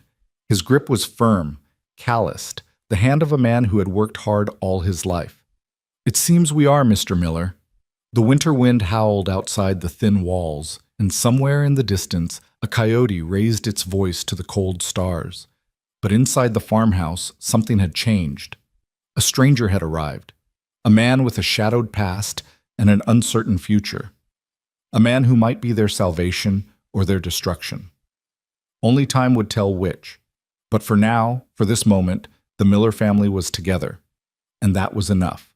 The first morning after Wyatt Miller's arrival, Evelyn woke before dawn to the sound of chopping. She lay still for a moment, disoriented, listening to the rhythmic thud of an axe biting into wood. The sound was steady and powerful, each blow landing with a precision that spoke of long practice. She rose from her narrow bed and wrapped a shawl around her shoulders, then crossed to the frost-covered window and peered out into the gray pre-dawn light. Wyatt was in the yard, stripped down to his shirt sleeves despite the bitter cold, splitting logs from a fallen tree she hadn't even noticed at the edge of the property. His breath formed white clouds in the frigid air, and steam rose from his shoulders as he worked. The pile of split wood beside him was already larger than anything she had managed to accumulate in months. She watched him for a long moment, this stranger who had ridden out of the past to help a family that barely knew him. His movements were efficient, almost mechanical, as if he were trying to work through something that couldn't be solved with words. "He's been out there since before first light." Evelyn turned. Jonas stood in the doorway, his thin arms crossed over his chest, his expression unreadable. "How long have you been watching him?" she asked. "Long enough." The boy moved to stand beside her at the window. "He doesn't stop, just keeps chopping, over and over, like he's punishing himself." "Maybe he is."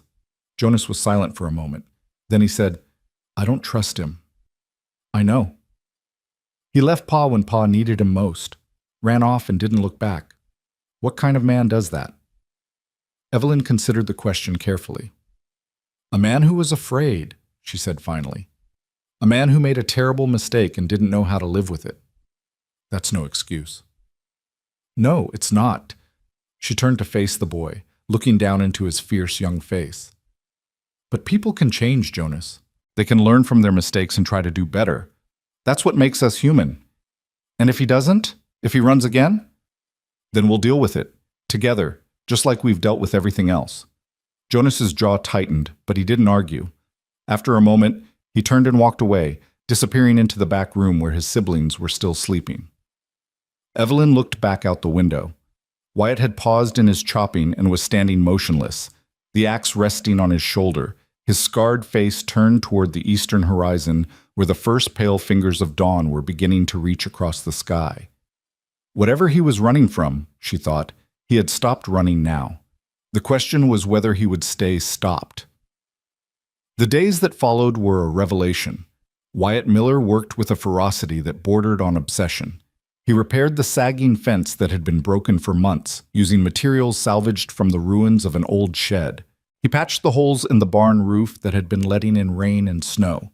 He fixed the well mechanism so that drawing water no longer required the strength of a grown man. He chopped enough firewood to last the rest of the winter and then some, stacking it neatly against the side of the house where it would stay dry. And through it all, he barely spoke. The children watched him with a mixture of fascination and fear. The twins whispered to each other whenever he passed, their eyes tracking his every movement. Micah would sit on the porch for hours, his broken toy horse forgotten in his lap, staring at this strange man who had appeared in their lives. Sadie hid behind Ruth's skirts whenever Wyatt came near, peeking out at him with enormous, uncertain eyes. Only Ruth seemed willing to approach him. She would bring him water while he worked, or a plate of food at mealtimes, hovering nearby as if waiting for something, though what, Evelyn couldn't tell. Jonas, for his part, kept his distance. He watched Wyatt constantly, his young face hard with suspicion, but he never spoke to him directly unless absolutely necessary. The tension between them was palpable, a cold war fought in glances and silences. Evelyn tried to bridge the gap. She made a point of including Wyatt in family meals, pulling up an extra chair to their crowded table and insisting that he sit with them. She asked him questions about his travels, his work as a scout, the places he had seen. But Wyatt's answers were always brief, almost reluctant, as if he didn't feel he had earned the right to share in their warmth. "You should talk to them," she told him one evening after the children had gone to bed. They were sitting on the porch, watching the stars emerge in the clear winter sky. "The children, they're curious about you." Wyatt was silent for a long moment. His scarred face was half hidden in shadow, and she couldn't read his expression. "What would I say?" he asked finally. "I'm a stranger to them, a ghost from a past they don't remember. You're their uncle. By blood, maybe, but I haven't been family to anyone in a long time." He turned to look at her, and she saw the pain in his blue eyes. "I don't know how to do this, Miss Hart. I don't know how to be part of something. I've been alone so long I've forgotten what it feels like." Evelyn considered his words. She understood loneliness, had lived with it for most of her adult life. The empty rooms, the silent meals, the ache of having no one to share your thoughts with. It was a kind of death, slow and invisible, that hollowed you out from the inside. "Then learn," she said simply. "That's all any of us can do. Learn as we go and hope we get it right." Wyatt was quiet for a long moment. Then, so softly she almost didn't hear it, he said, "What if I don't deserve it? What if I'm just here to fail them again?" "That's your fear talking, not the truth. How do you know?" Evelyn looked up at the stars, cold, distant, impossibly far away. Because a man who didn't care wouldn't ask that question. A man who was truly selfish wouldn't be sitting on this porch, worrying about whether he deserves to be part of this family. She turned to face him. "You came here, Wyatt. You read my letter, and you came. That means something." Wyatt held her gaze for a long moment. Something shifted in his expression, a crack in the armor he had built around himself. "I don't know what I'm doing," he admitted. "I've never been good with people. Never been good with staying." "Neither have I," Evelyn said. "I was supposed to marry a stranger and become an instant mother to 7 children I'd never met. Instead, I walked into an empty yard and found a family that needed me more than I needed them." She smiled slightly. "We're all learning, Wyatt, every single day." The silence stretched between them, but it was different now. Warmer, less fraught with unspoken tension. "You're a remarkable woman, Miss Hart," Wyatt said finally. "Evelyn," she corrected. "If we're going to save this farm together, you might as well call me by my name." A ghost of a smile crossed his scarred face. "Evelyn, then." They sat together in the darkness, two strangers bound by circumstance and necessity, watching the stars wheel slowly overhead. And somewhere in the silence, something began to grow, fragile and uncertain, but real. The breakthrough came 2 weeks later, on a bitter February afternoon. Wyatt was in the barn, repairing a broken stall door, when Ruth appeared in the doorway. She stood there for a long moment, watching him work, her thin arms wrapped around herself against the cold. "Mr. Miller?" Wyatt looked up, surprised. "Yes? Can I ask you something?" He set down his tools and straightened, giving her his full attention. "Of course." Ruth hesitated, her breath forming white clouds in the frigid air. "Did you know my mama before she married Pa?" The question seemed to catch Wyatt off guard.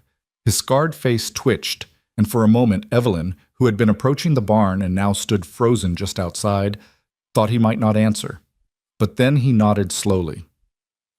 "I did. She was something special, beautiful and kind and full of life. Your pa loved her from the first moment he saw her." "What was she like? Before she had us, I mean. Before she got sick and tired all the time." Wyatt was silent for a long moment, his eyes distant with memory. "She used to laugh," he said finally. God, how that woman could laugh.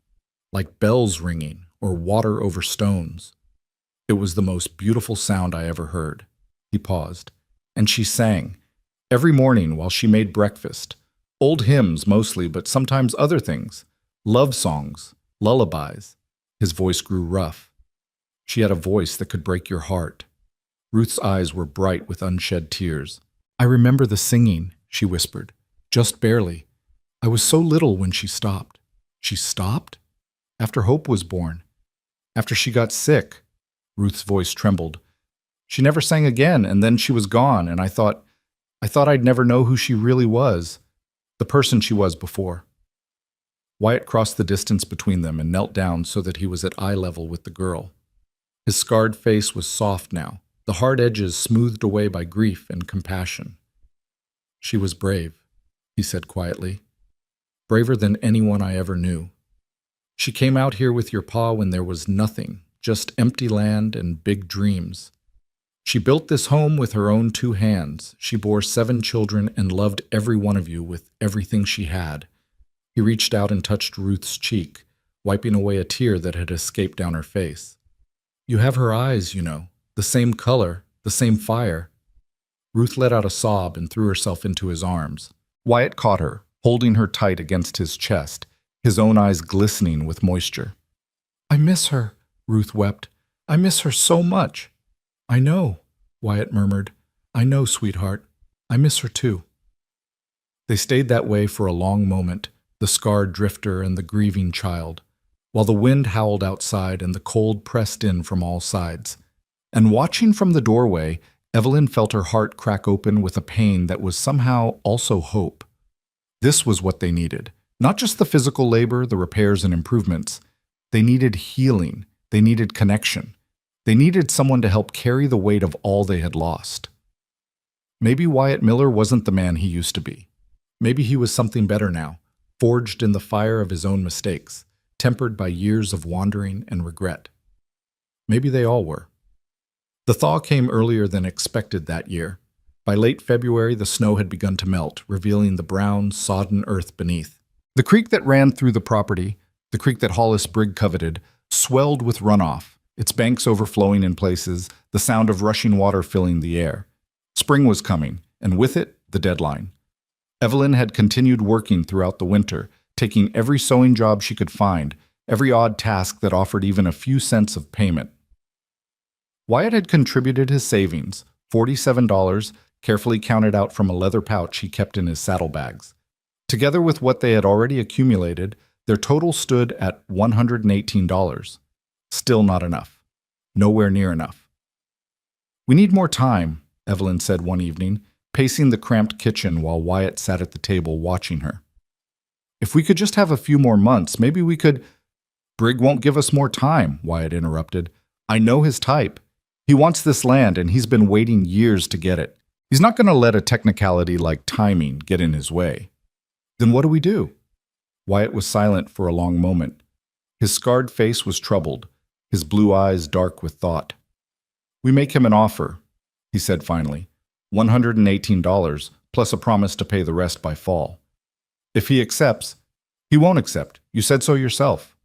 Maybe not. But it forces him to show his hand. If he refuses a reasonable offer, it proves he's not interested in the money. He's interested in the land. That changes things. How? Wyatt leaned forward, his voice dropping. Brigg is powerful, but he's not all powerful. There are laws out here, even if they're loosely enforced. If we can prove he's trying to steal this land through fraud or intimidation, we might be able to get the courts involved. Delay the seizure. Buy ourselves time. Evelyn stopped pacing. And if we can't prove it, then we stand our ground. Wyatt's jaw tightened. We make it clear that taking this land won't be easy, that there will be a cost. You're talking about violence. I'm talking about survival. His blue eyes met hers, hard and unyielding. I've spent years running from trouble, Evelyn. Running from my mistakes, my past, everything that scared me. I'm done running. These children, your children now, they deserve better than a coward for an uncle. If Brigg wants this land, he's going to have to go through me to get it. Evelyn stared at him, her heart pounding. She saw the determination in his face, the steel beneath the scarred surface. This was not the same man who had abandoned his brother years ago. This was someone new, someone forged in the furnace of regret and redemption. All right, she said quietly. We make him an offer, and if he refuses, we fight. Wyatt nodded. Together.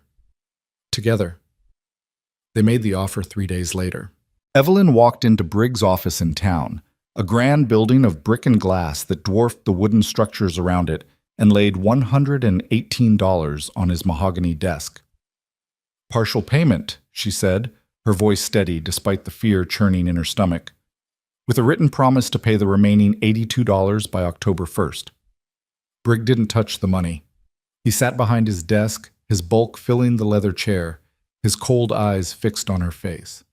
Partial payment, he repeated, his voice dripping with contempt. You think I'm running a charity here, Miss Hart? I think you're running a business, and any businessman would prefer partial payment over no payment at all. Brigg laughed, a harsh, ugly sound. You don't understand how this works, do you? I don't want your money. I never wanted Thomas Miller's money. I want that land. Why? It's 40 acres of dust and scrub. The only thing of value is the creek, and you could negotiate water rights without owning the property. I don't negotiate. Brigg leaned forward, his piggy eyes gleaming. I take. That's the difference between people like me and people like you, Miss Hart. You negotiate, you plead, you beg. I take what I want and crush anyone who gets in my way. Evelyn felt her fear crystallize into something harder, something colder. Then I suppose we have nothing to discuss, she said, reaching for the money. Brigg's hand shot out and covered hers, trapping it against the desk. His grip was surprisingly strong, his fingers digging into her skin. Let me make something clear, he said, his voice low and dangerous. I have lawyers. I have sheriff's deputies on my payroll. I have men who will do whatever I ask, whenever I ask. You have nothing. You are nothing. Come spring, I will take that land, and I will send those children to the orphanage, and there is nothing you can do to stop me. Evelyn met his gaze without flinching. Her heart was hammering in her chest, but she refused to let him see her fear. We'll see about that, she said quietly. She pulled her hand free, gathered the money, and walked out of the office without looking back. Her hands were shaking by the time she reached the street. She stood there for a moment, drawing deep breaths of cold air, trying to calm her racing heart. He was right. She knew he was right. They had nothing, no lawyers, no allies, no power. They were one woman, one drifter, and 7 children against a man who owned half the valley. But she had made a promise. To herself. To those children. To the memory of Thomas and Mary Miller. She would not break it. The news of Evelyn's confrontation with Brigg spread through the valley like wildfire. Within days, everyone knew. The mail-order bride who had stayed to raise a dead man's children had walked into Hollis Brigg's office and refused to back down. The reactions were mixed. Some people admired her courage. Others thought she was foolish, even reckless. A few quietly began avoiding the Miller farm, afraid of being associated with someone who had made an enemy of the most powerful man in the region. But there were others, a handful of farmers and ranchers who had their own grievances against Brigg, who began to look at Evelyn with new eyes. They didn't approach her directly, not yet, but she noticed them watching her when she came to town, nodding to her across the street, leaving small gifts on her doorstep, a bag of flour, a basket of eggs, a jar of preserved fruit. It wasn't much, but it was something. March arrived, and with it, the first hints of true spring. The snow was gone now, replaced by mud that sucked at boots and made every step a struggle. The creek was still swollen with runoff, its banks eroding in places, the sound of rushing water a constant backdrop to daily life.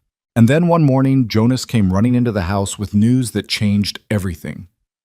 "Riders," he gasped, bent over with his hands on his knees, "coming up the road, 4 of them." Evelyn's blood ran cold. "Brigg's men?" "I don't know, but they're armed." Wyatt was on his feet in an instant, reaching for the rifle that hung above the fireplace. "Get the children inside," he said, his voice calm but urgent. "All of them. Lock the doors and don't come out until I say." "Wyatt! Do it, Evelyn. Now!" She gathered the children with practiced efficiency, herding them into the back room, shushing their questions and fears. Ruth took charge of Hope, clutching the baby to her chest. The twins huddled in the corner. Micah clung to Evelyn's skirt. Sadie whimpered, her thumb in her mouth. "Stay here," Evelyn told them. "Stay quiet. Everything's going to be all right." She didn't know if that was true, but she said it anyway, because that was what mothers did. Then she returned to the front room where Wyatt stood by the window, his rifle ready. "I told you to stay with the children," he said, without looking at her. "I'm not hiding while you face them alone." "Evelyn, this is my family," she said fiercely. "My home. I have every right to defend it." Wyatt turned to look at her. For a moment, something flickered in his blue eyes. Admiration, maybe, or respect. Then he nodded. All right, but stay behind me. They stepped out onto the porch together, standing side by side as the riders approached. There were 4 of them, as Jonas had said. Big men on big horses, their faces hard and weathered by sun and wind. They wore pistols on their hips and carried rifles in their saddle scabbards. One of them, the leader, judging by his position at the front, had a star pinned to his vest. A deputy. One of Briggs' bought men. The riders stopped at the edge of the property, their horses stamping and snorting in the cold air. "Wyatt Miller," the deputy called out, his voice carrying across the muddy yard. "Been a long time." Wyatt's grip tightened on his rifle. "Burke, can't say I'm pleased to see you." "Feelings mutual." The deputy spat a stream of tobacco juice onto the ground. "Mr. Briggs sent us with a message." "I'm listening." Burke grinned, a cold, humorless expression. "He says the deadline's been moved up. You've got 2 weeks to clear out, or we'll clear you out ourselves." "On what authority?" "On the authority of the law." Burke tapped the star on his chest. "Mr. Brigg filed papers with the county, says you've been in default on your debt for over a year. Judge signed the seizure order this morning." Evelyn felt the ground shift beneath her feet. "That's not possible. The deadline was spring, first thaw. We still have time." "First thaw was last week, ma'am. In case you hadn't noticed, the snow's all melted." Burke's grin widened. 2 weeks. That's the deal. Take it or leave it." Wyatt raised his rifle, sighting down the barrel at Burke's chest. "And if we refuse?" The other riders tensed, hands moving toward their weapons. But Burke held up a hand, stopping them.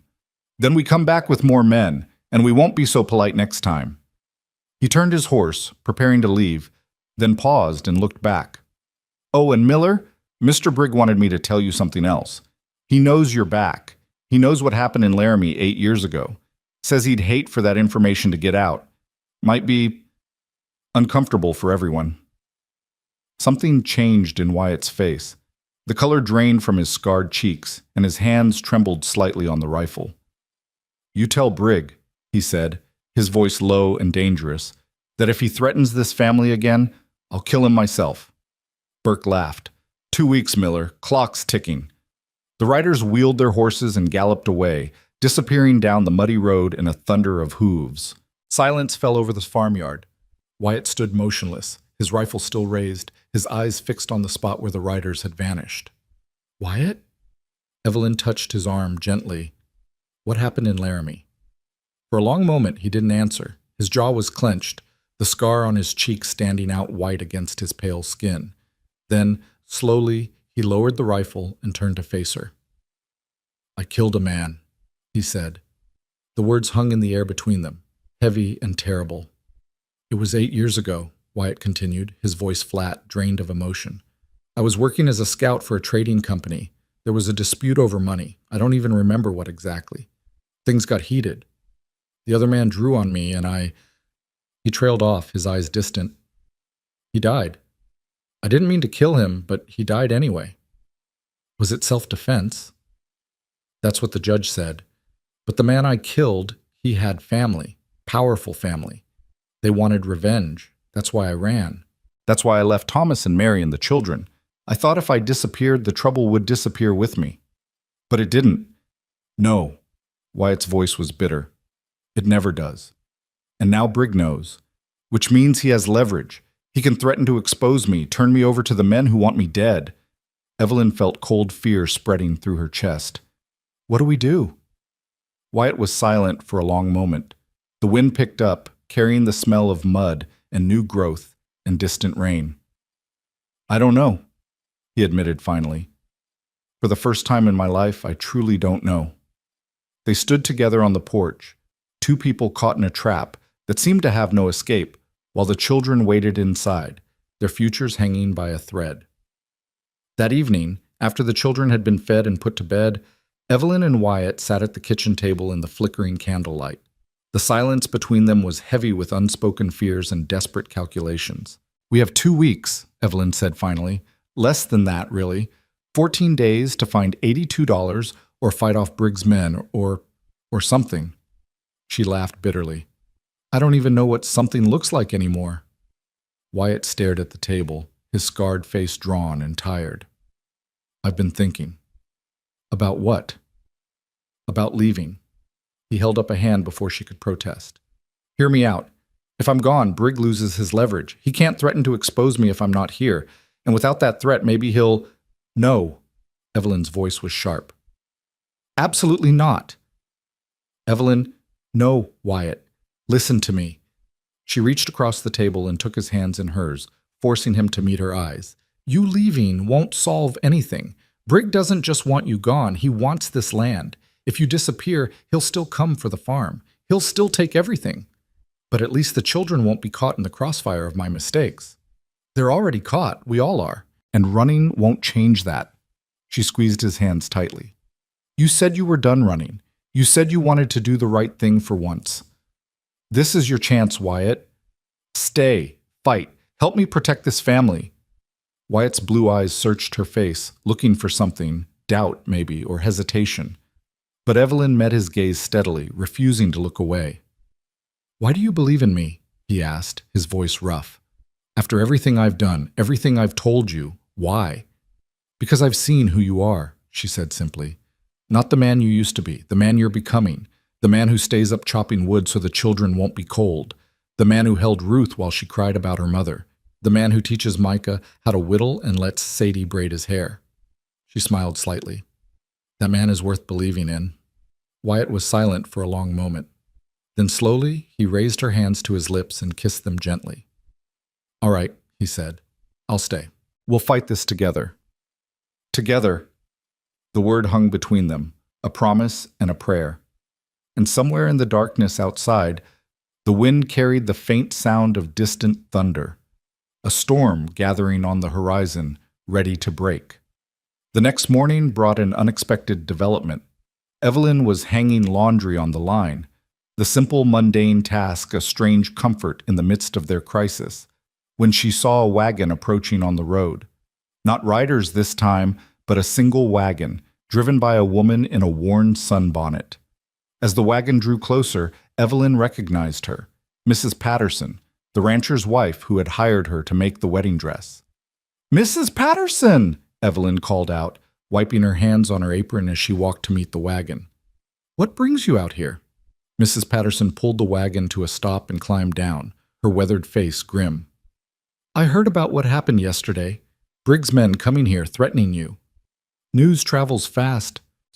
It does when Hollis Brigg is involved. Mrs. Patterson looked around the property, taking in the repairs Wyatt had made, the neat stacks of firewood, the children playing in the yard. You've done good work here, Miss Hart. Made something out of nothing. We've tried. More than tried. Succeeded. Mrs. Patterson turned to face her, and there was something fierce in her eyes. I've lived in this valley for 30 years. I've seen Brigg buy up land, squeeze out small farmers, ruin anyone who got in his way. I've watched good people lose everything because they didn't have the money or the power to fight back. She paused. But you're different. You didn't run. You stood your ground. Evelyn felt tears prick her eyes. I didn't have a choice. Those children, they needed someone. We all need someone. Mrs. Patterson reached into the wagon and pulled out a leather pouch. Which is why I'm here. She pressed the pouch into Evelyn's hands. It was heavy, much heavier than Evelyn expected. What is this? $20. My contribution to your fight against Brigg. Evelyn stared at the pouch, then at Mrs. Patterson. I can't accept this. It's too much. You can, and you will. Mrs. Patterson's voice brooked no argument. I've been saving that money for years, waiting for a chance to do something that mattered. This is my chance. She smiled slightly.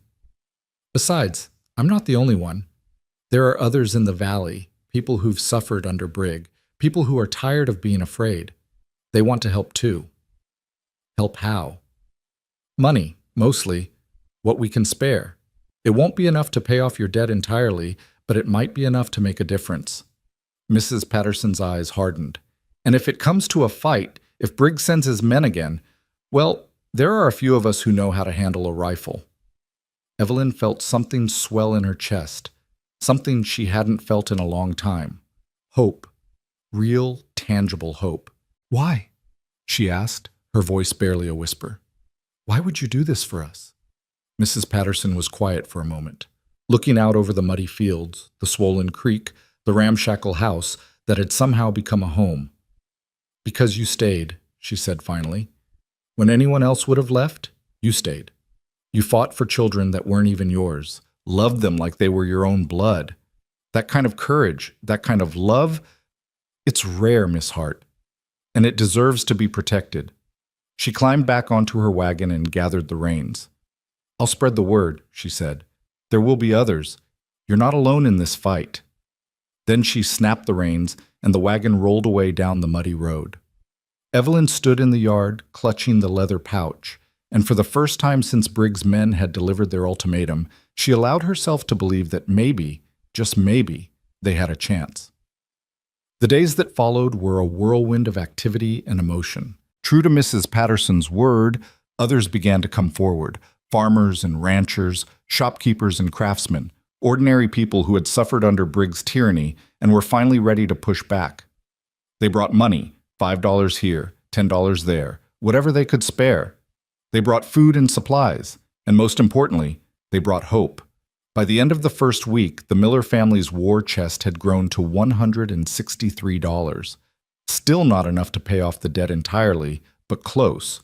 Closer than Evelyn had ever dared to dream. But Briggs was not idle. He sent his men to intimidate the families who had contributed, threatening foreclosure and worse. He spread rumors about Wyatt's past, about the killing in Laramie, trying to turn public opinion against them. He even tried to bribe the local newspaper editor to print lies about Evelyn, lies about impropriety, about her relationship with Wyatt, about the children's welfare. Some people believed the rumors. Some turned away, afraid of Briggs' retribution, but others held firm, refusing to be cowed. Let him spread his lies, Mrs. Patterson said, when Evelyn expressed her concerns. The people who matter know the truth, and the truth always wins in the end. Evelyn wished she could share her confidence, but as the deadline approached, 10 days, then 8, then 6, the knot of fear in her stomach grew tighter and tighter. It was Jonas who finally broke the tension. He found Evelyn alone on the porch one evening, staring out at the sunset, her mind 1,000 miles away. Miss Evelyn? She turned. The boy stood in the doorway, his young face serious. Yes, Jonas? He was quiet for a moment, as if gathering his thoughts. Then he said, I've been thinking about what you said, about people changing, about learning from their mistakes. And? I was wrong about him, about Wyatt. Jonas swallowed hard, his Adam's apple bobbing. I've been watching him, really watching. And I see it now, the way he looks at us, the way he works himself to exhaustion every day, the way he holds hope like she's made of glass. His voice trembled slightly. He's not the same man who left Pa all those years ago. He's different, better. Evelyn felt tears spring to her eyes. That's a very mature observation, Jonas. I'm trying to be mature, trying to be the man Pa wanted me to be. He paused, and when he spoke again, his voice was thick with emotion. I don't want to lose this family, Miss Evelyn. I don't want to lose you or Wyatt or any of my brothers and sisters. Whatever happens with Briggs, whatever it takes, I want to fight. I want to stay together. Evelyn opened her arms, and Jonas stepped into them, burying his face against her shoulder. She held him tightly, this brave, broken boy who had been forced to grow up too fast, and made him a silent promise. She would not let them be torn apart, no matter what it took. 4 days before the deadline, Hollis Briggs himself came to the Miller farm. He arrived in a fine carriage pulled by matched black horses with 4 armed riders as escort. The carriage rolled to a stop in front of the house, and Briggs emerged, brushing invisible dust from his expensive coat. Evelyn and Wyatt were waiting on the porch. Behind them, barely visible through the window, the children watched with wide, frightened eyes. Mr. Briggs, Evelyn said, her voice carefully controlled. To what do we owe this pleasure? Briggs smiled, a cold, predatory expression. I thought we might have one final conversation before the deadline. Clear the air, so to speak. There's nothing to clear. We know where we stand. Do you? Briggs' eyes swept over the property, lingering on Wyatt's tense form. I hear you've been collecting money, begging from your neighbors, scraping together pennies. It's almost pathetic. We have $178, Evelyn said. With 4 days left, we may well reach your 200. And if you do, you think that changes anything? Briggs laughed. I told you before, Miss Hart, I don't want your money. I want this land, and I always get what I want. Wyatt stepped forward, his hand resting on the pistol at his hip. Maybe not this time. Briggs' eyes narrowed. Ah, yes, the prodigal brother, the killer. He shook his head in mock sorrow. You know, I've been in contact with some people in Laramie. The family of the man you murdered. They're very interested in your whereabouts. It was self-defense. The courts ruled courts can be wrong or persuaded to reconsider. Briggs' smile widened. Here's my final offer. Leave. Now. Today. Take the children to the orphanage, walk away from this land, and I'll make sure those men from Laramie never find you. You can disappear again, start over somewhere new. Wyatt was silent for a long moment. Evelyn could see the conflict in his face, the old fear, the ingrained instinct to run. But then he squared his shoulders and met Briggs' gaze. No, he said. I'm done running. Briggs' expression hardened. You're making a mistake. Maybe, but it's my mistake to make. Wyatt stepped closer, his voice dropping to a dangerous growl. You want this land? You come and take it.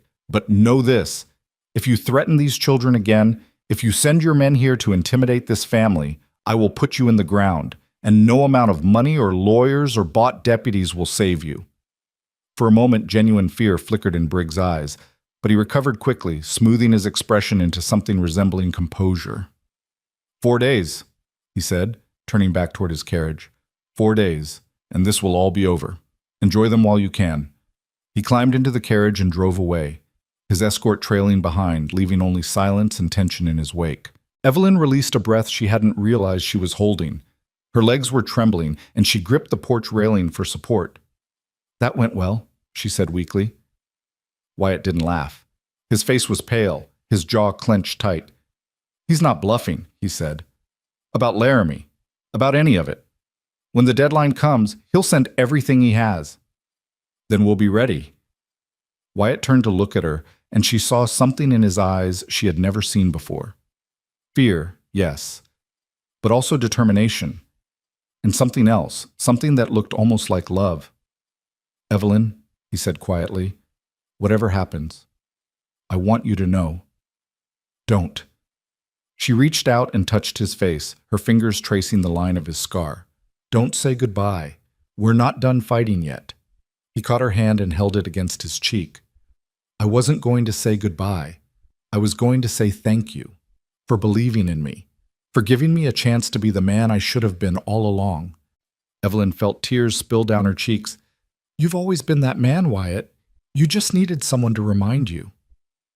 They stood together on the porch, hand in hand, as the sun set behind the hills and the first stars appeared in the darkening sky.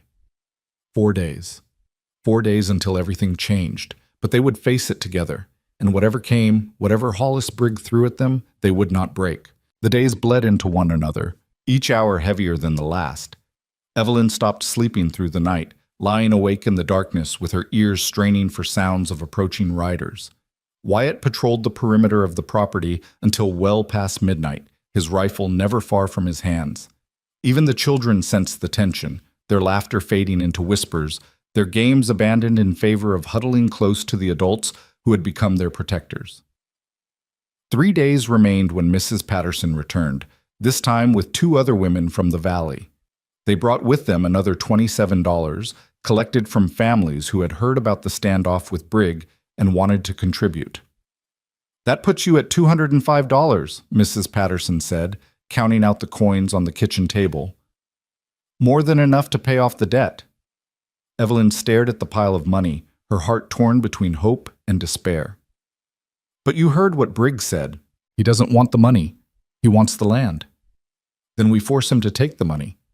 Mrs. Patterson's weathered face was hard with determination. We make the payment publicly, in front of witnesses. The whole town, if we can manage it. If he refuses to accept it, everyone will know he's not interested in collecting a debt. He's trying to steal property that doesn't belong to him. Wyatt, who had been standing by the window, turned to face them. That might work. Brigg cares about his reputation. He's built his empire on the pretense of being a legitimate businessman. If we expose him as a thief in front of the whole valley, he'll have to accept the payment, Evelyn finished, hope kindling in her chest. Or face the consequences of refusing. Exactly. Mrs. Patterson nodded firmly. We've already started spreading the word. By the time the deadline arrives, half the valley will be in town to watch. Brigg won't be able to hide behind his lawyers and his bought deputies. He'll have to answer to the people.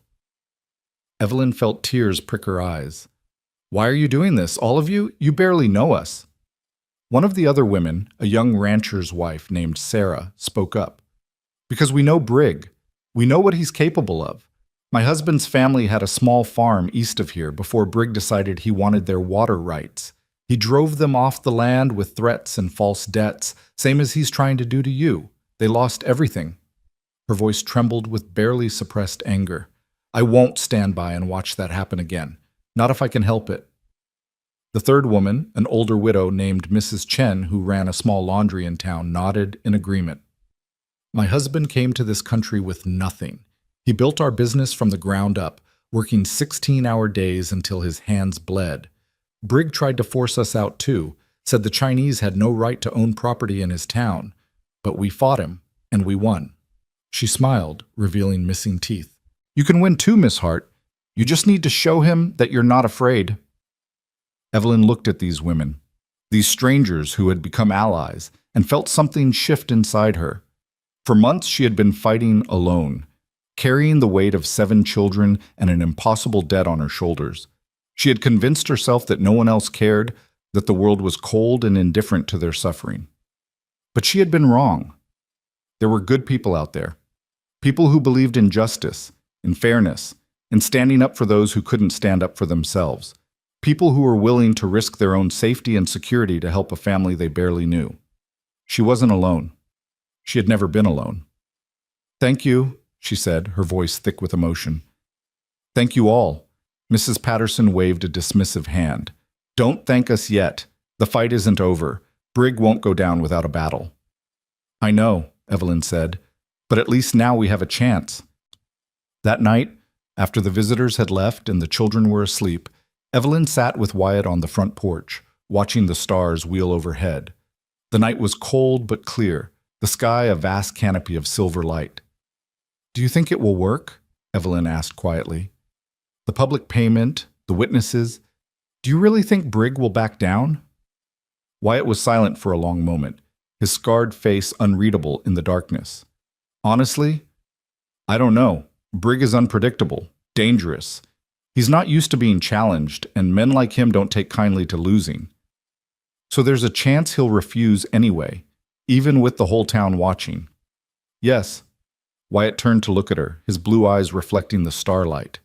There's always a chance. That's why we need to be prepared for anything. What kind of anything? Wyatt didn't answer immediately. Instead, he reached into his pocket and pulled out something small and metallic.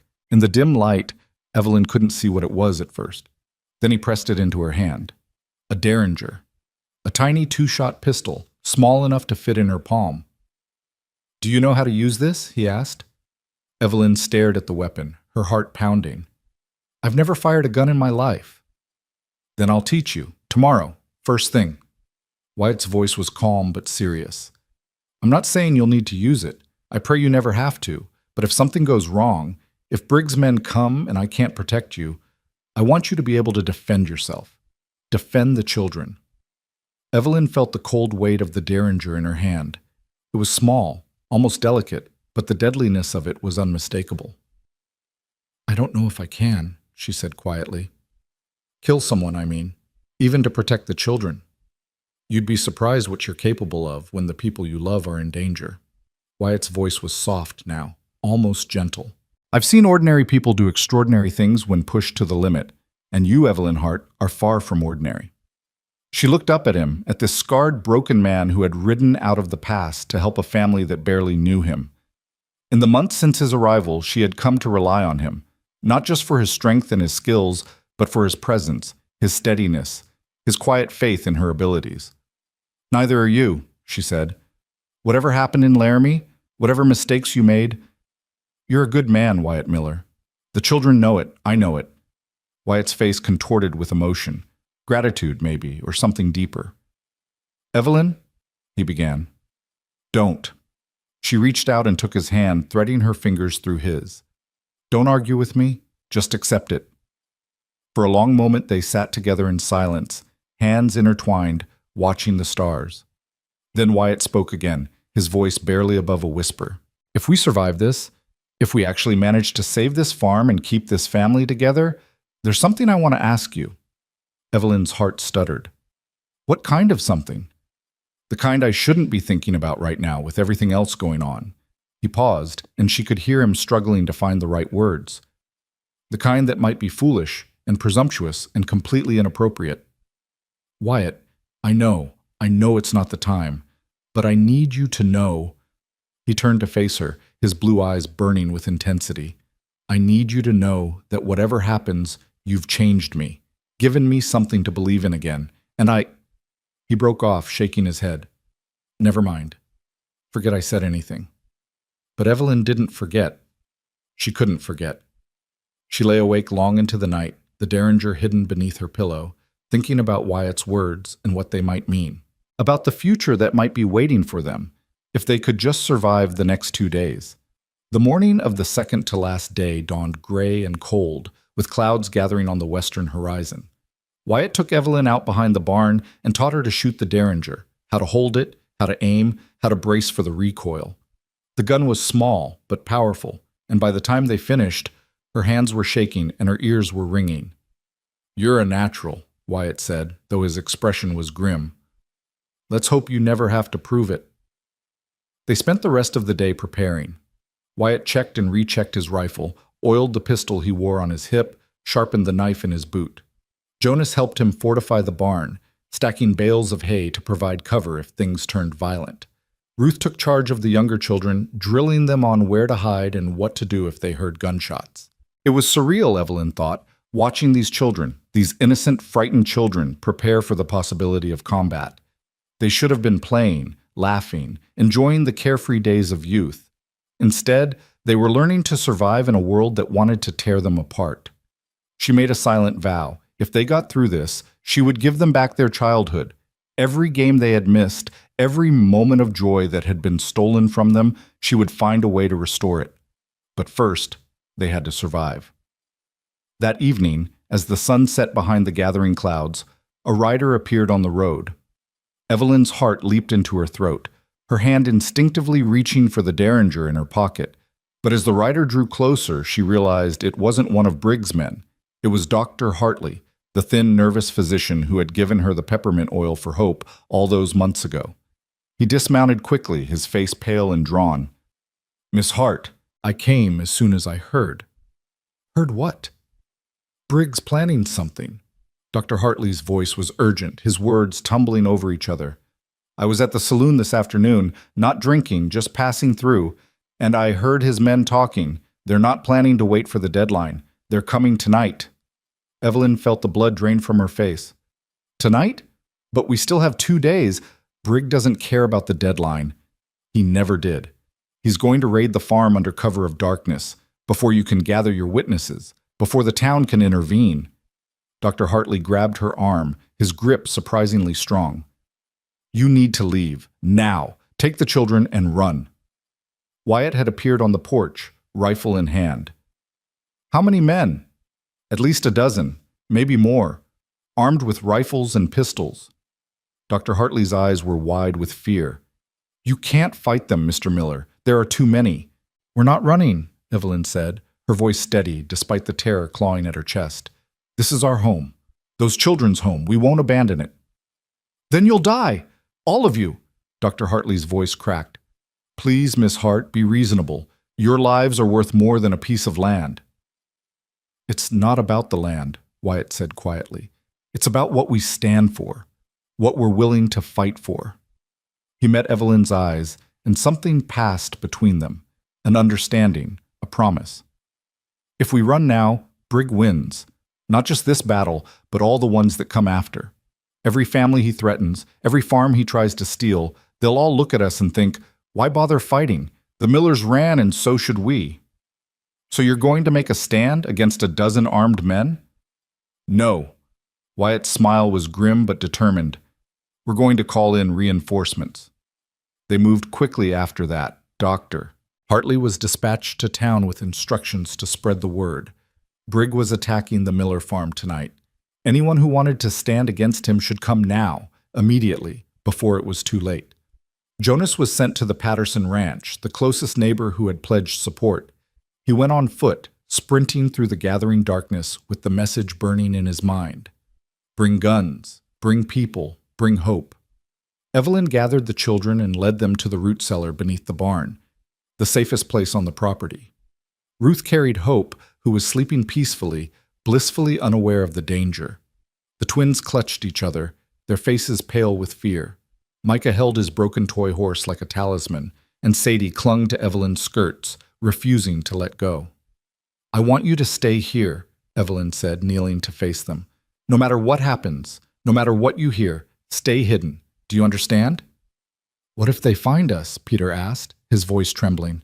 They won't. This cellar is hidden. No one knows about it except us. Evelyn forced a smile she didn't feel.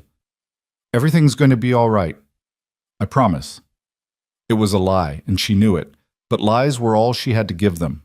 She left the children in Ruth's capable hands and climbed back up into the barn, where Wyatt was loading his rifle by the light of a single lantern. They're safe? He asked, without looking up. As safe as they can be? Good. He finished loading and set the rifle aside, then turned to face her. Evelyn, I need you to promise me something. What? If things go bad, if it looks like we're going to lose, I want you to take the children and run. Don't look back. Don't try to help me, just get them out. Evelyn shook her head fiercely. I'm not leaving you. Evelyn, no. We're in this together, Wyatt. We fight together, or we fall together. That's how it works. Wyatt stared at her for a long moment. Then slowly a smile spread across his scarred face. A real smile, full of warmth and admiration, and something that looked very much like love. You're the most stubborn woman I've ever met, he said. I'll take that as a compliment. It was meant as one. They stood together in the dim light of the lantern, two people bound by circumstance and choice, waiting for the storm to break. It came just after midnight. Evelyn heard them before she saw them. The thunder of hooves on the dirt road, the jingle of harnesses, the low murmur of men's voices.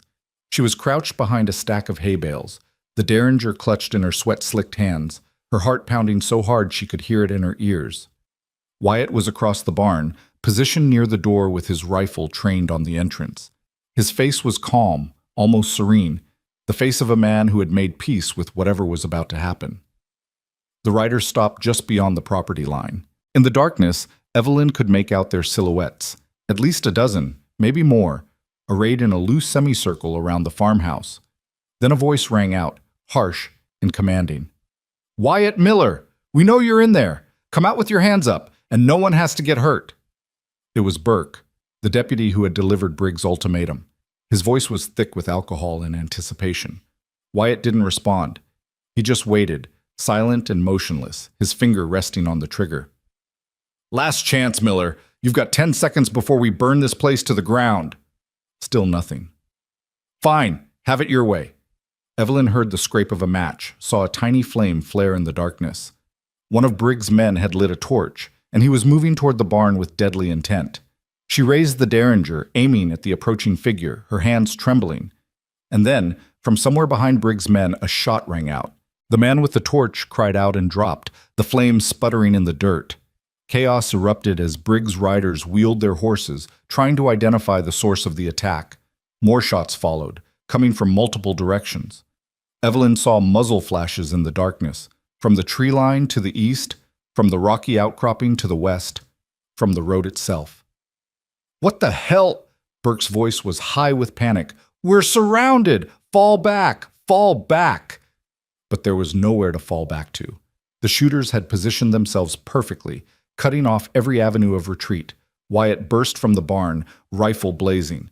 Two of Briggs' men fell before the rest realized what was happening. Burke tried to return fire, but a bullet from somewhere in the darkness clipped his shoulder, sending him tumbling from his horse with a shriek of pain. In the space of seconds, the ambush had turned into a rout. Briggs' men scattered, some fleeing on horseback, others on foot, abandoning their wounded comrades in their haste to escape. The sounds of gunfire faded, replaced by the groans of the injured and the distant thunder of retreating hooves. And then, silence. Evelyn emerged from the barn on shaking legs, the derringer still clutched in her hand. She stared at the carnage in the yard. 3 of Briggs' men down, Burke writhing in the dirt, riderless horses milling in confusion, and felt her mind struggle to process what had just happened. "Evelyn!" She turned. Wyatt was running toward her, his rifle smoking, his face streaked with gunpowder and sweat. "Are you all right? Are you hurt?" "I'm fine. She stopped, staring past him. "Who are they?" Wyatt turned to look. Figures were emerging from the darkness, men and women carrying rifles and shotguns, their faces grim but triumphant. Evelyn recognized Mrs. Patterson, her gray hair wild beneath her bonnet. There was Sarah, the young rancher's wife, and Mrs. Chen, the Chinese laundress.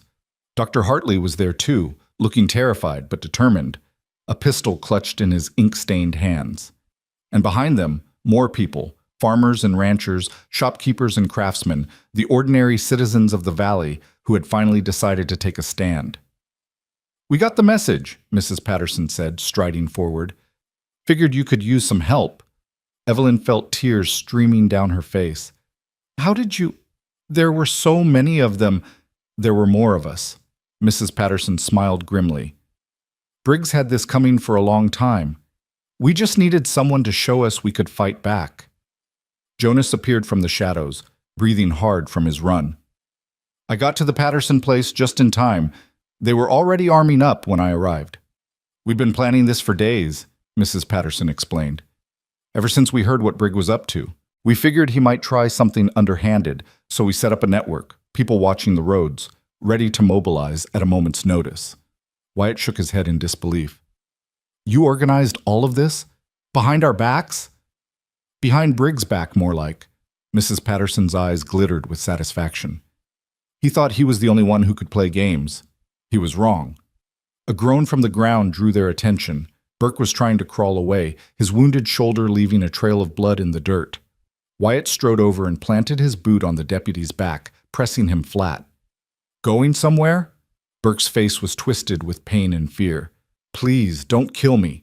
I was just following orders." "Whose orders? Briggs?"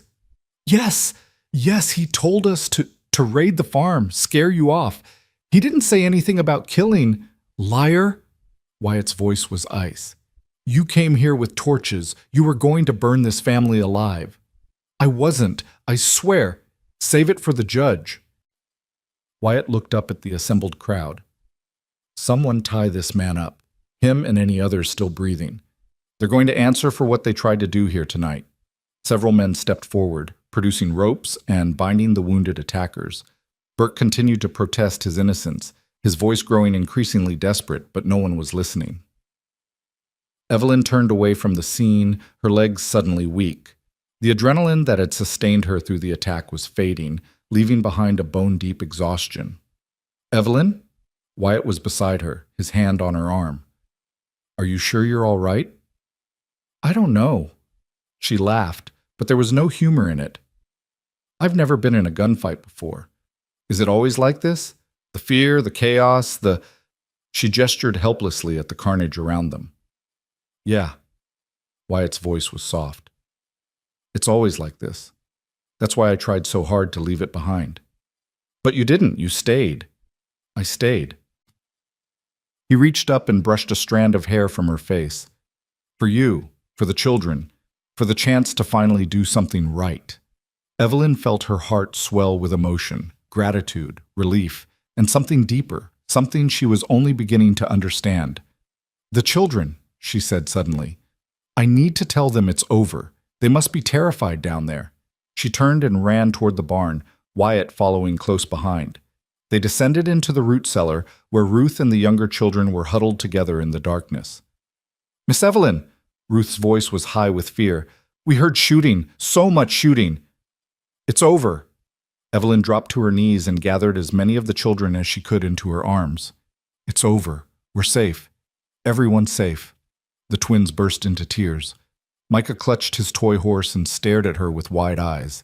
Sadie threw her arms around Evelyn's neck and refused to let go. And Hope, little Hope, woke from her sleep and looked around at her family with bright, curious eyes, completely unaware of how close they had all come to destruction. "Is Brig gone?" Jonas asked, his voice trembling despite his efforts to appear brave. "Did we beat him?" "Not yet," Wyatt said from the cellar entrance. "But we hurt him badly tonight. His men are scattered, his deputy is in custody, and the whole valley knows what he tried to do." He smiled, a thin, tired smile, but genuine. "The fight's not over. But for tonight, we won." They emerged from the cellar to find the farmyard transformed. Lanterns had been lit, casting warm circles of light across the muddy ground. The captured attackers had been secured and placed in a wagon, guarded by armed volunteers. And everywhere people were talking, laughing, celebrating the victory they had won together. Mrs. Patterson approached, her face flushed with triumph. "We're going to take these prisoners to town tonight, lock them up in the jail and send for the federal marshal. What they tried to do here, it's beyond the authority of a bought deputy and a corrupt businessman. It's a matter for real law." "What about Brig himself?" Evelyn asked. "He wasn't with them tonight." "No, he's too smart for that. He always lets other people do his dirty work." Mrs. Patterson's expression hardened. "But that won't save him this time. Burke will talk. They all will, once they realize Brig can't protect them anymore. By the time the marshal gets here, we'll have enough evidence to put Brig behind bars for years." Evelyn felt hope kindling in her chest. Real hope, not the fragile, desperate thing she had been clinging to for months. "You really think it's possible? That we could actually stop him?" "I think we already have." Mrs. Patterson put a hand on her shoulder. "You started this, Miss Hart. You showed us that ordinary people could stand up to men like Brig and win. Whatever happens next, that will never change." The wagon carrying the prisoners departed, accompanied by a dozen armed escorts. Dr. Hartley went with them, promising to treat the wounded once they reached town and to serve as a witness to everything that had transpired. Slowly, the crowd began to disperse. Farmers and ranchers said their goodbyes, promising to return if needed, offering words of support and encouragement. By the time the eastern sky began to lighten with the first hints of dawn, only a handful of people remained, the core group who had organized the defense. "You should get some rest," Mrs. Patterson told Evelyn. "It's been a long night. The children need you." "What about you?" "I've survived on less sleep than this." Mrs. Patterson smiled. "We'll keep watch until morning. Make sure Brig doesn't try anything else. You take care of your family." Evelyn nodded, too exhausted to argue. She gathered the children, some walking, some carried, and led them back to the house. The building was cold and dark, the fire having burned down hours ago, but she didn't care. She piled blankets on the floor of the main room, creating a makeshift bed large enough for all of them, and they curled up together in a tangle of arms and legs. Hope was already asleep in Ruth's arms. The twins had cried themselves out and lay still, their breathing slow and even. Micah clutched his toy horse, his thumb creeping toward his mouth in an unconscious echo of Sadie's old habit. And Sadie herself was pressed against Evelyn's side, her small body warm and trusting. Jonas lay apart from the others, his back turned, but Evelyn could see the tension in his shoulders. "Jonas," she said softly, "I'm fine." "I know, but I wanted to tell you something." He turned reluctantly to face her. "You were brave tonight," Evelyn said, "running to get help, making sure reinforcements arrived in time. We couldn't have won without you." "I didn't do anything. I ran." "Running is doing something, especially when the people you love are counting on you." She reached out and touched his cheek. "Your father would be proud of you, Jonas. So would your mother. And her voice broke. "I am so proud of you. Of all of you." Jonas's composure cracked, and the tears he had been holding back finally spilled down his face. He crawled across the blankets and buried his head in Evelyn's lap, his thin body shaking with sobs. "I was so scared," he gasped. "I I thought they were going to kill everyone. I thought I was going to lose you, like I lost Ma and Pa. Shh. Evelyn stroked his hair, feeling her own tears fall. I'm here. I'm not going anywhere. None of us are. They stayed that way until Jonas's sobs subsided, until his breathing deepened into sleep. Then Evelyn lay back, surrounded by the children she had come to love as her own, and closed her eyes. She had won tonight. They all had. But the fight wasn't over yet. The next morning, Evelyn woke to the sound of wagons approaching. She disentangled herself from the sleeping children and went to the window, her heart lurching with a mix of hope and fear. But it wasn't Briggs' men. It was everyone else. Wagons lined the dirt road, stretching back as far as she could see. Men, women, and children poured from them, carrying bundles and boxes and crates of every size. The yard was filled with people, familiar faces and strangers alike, all converging on the Miller farm. What in the world? Evelyn stepped outside, shading her eyes against the morning sun. Mrs. Patterson was there, directing traffic like a general commanding troops. She spotted Evelyn and strode over, her face alight with purpose. Good, you're awake. We've got a lot of work to do. What is all this? This is the valley coming together. Mrs. Patterson gestured at the assembled crowd. Word spread about what happened last night, how you stood your ground, how Briggs' attack failed, how ordinary people can fight back against tyranny. People want to help. They want to be part of something. Evelyn stared at the crowd, overwhelmed. But we can't accept. Yes, you can, and yes, you will. Mrs. Patterson's voice brooked no argument. These people aren't just giving you charity. They're investing in a symbol, a sign that things can change, that the little folks can win against the big folks. She paused, her weathered face softening. You gave them hope, Miss Hart. The least they can do is return the favor. The day that followed was unlike anything Evelyn had ever experienced. People swarmed over the property, repairing, rebuilding, transforming. Men replaced the sagging porch with sturdy new timbers. Women patched the holes in the roof, cleaned the windows, scrubbed the floors. Children ran through the yard, chasing each other and shrieking with laughter, while their parents worked alongside strangers who had become allies. Food appeared as if by magic: roast chickens and fresh bread, pies and preserves, more variety than the Miller children had seen in months. Ruth stared at the bounty with tears in her eyes, and little Sadie ate until her belly bulged, then fell asleep in a sunbeam like a contented cat. And the money kept coming. Every family who came brought something: a few coins, a crumpled bill, whatever they could spare. By noon, the pile on the kitchen table had grown to almost $300. By evening, it had passed $400, more than enough to pay off Briggs' debt twice over. I don't understand, Evelyn said to Wyatt as they surveyed the transformed property. The sun was setting, painting the sky in shades of orange and pink, and the farmyard was finally emptying as the last volunteers prepared to leave. These people don't even know us. Why would they give so much? Because it's not about us. Wyatt's voice was thoughtful. It's about what we represent. A family that refused to break. A woman who chose love over convenience. A community that finally found the courage to stand together. He turned to face her, and something burned in his blue eyes. You started something, Evelyn. Something bigger than either of us could have imagined. I didn't start anything. I couldn't leave. I couldn't abandon those children. That's exactly what I mean. Wyatt reached out and took her hands. You made a choice. A simple choice, really, to stay when it would have been easier to leave. But that choice rippled outward, touching everyone it reached. Mrs. Patterson, Dr. Hartley, all these people.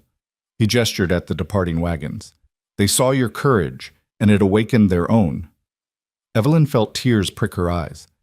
I'm not courageous. I'm just stubborn. Sometimes that's the same thing.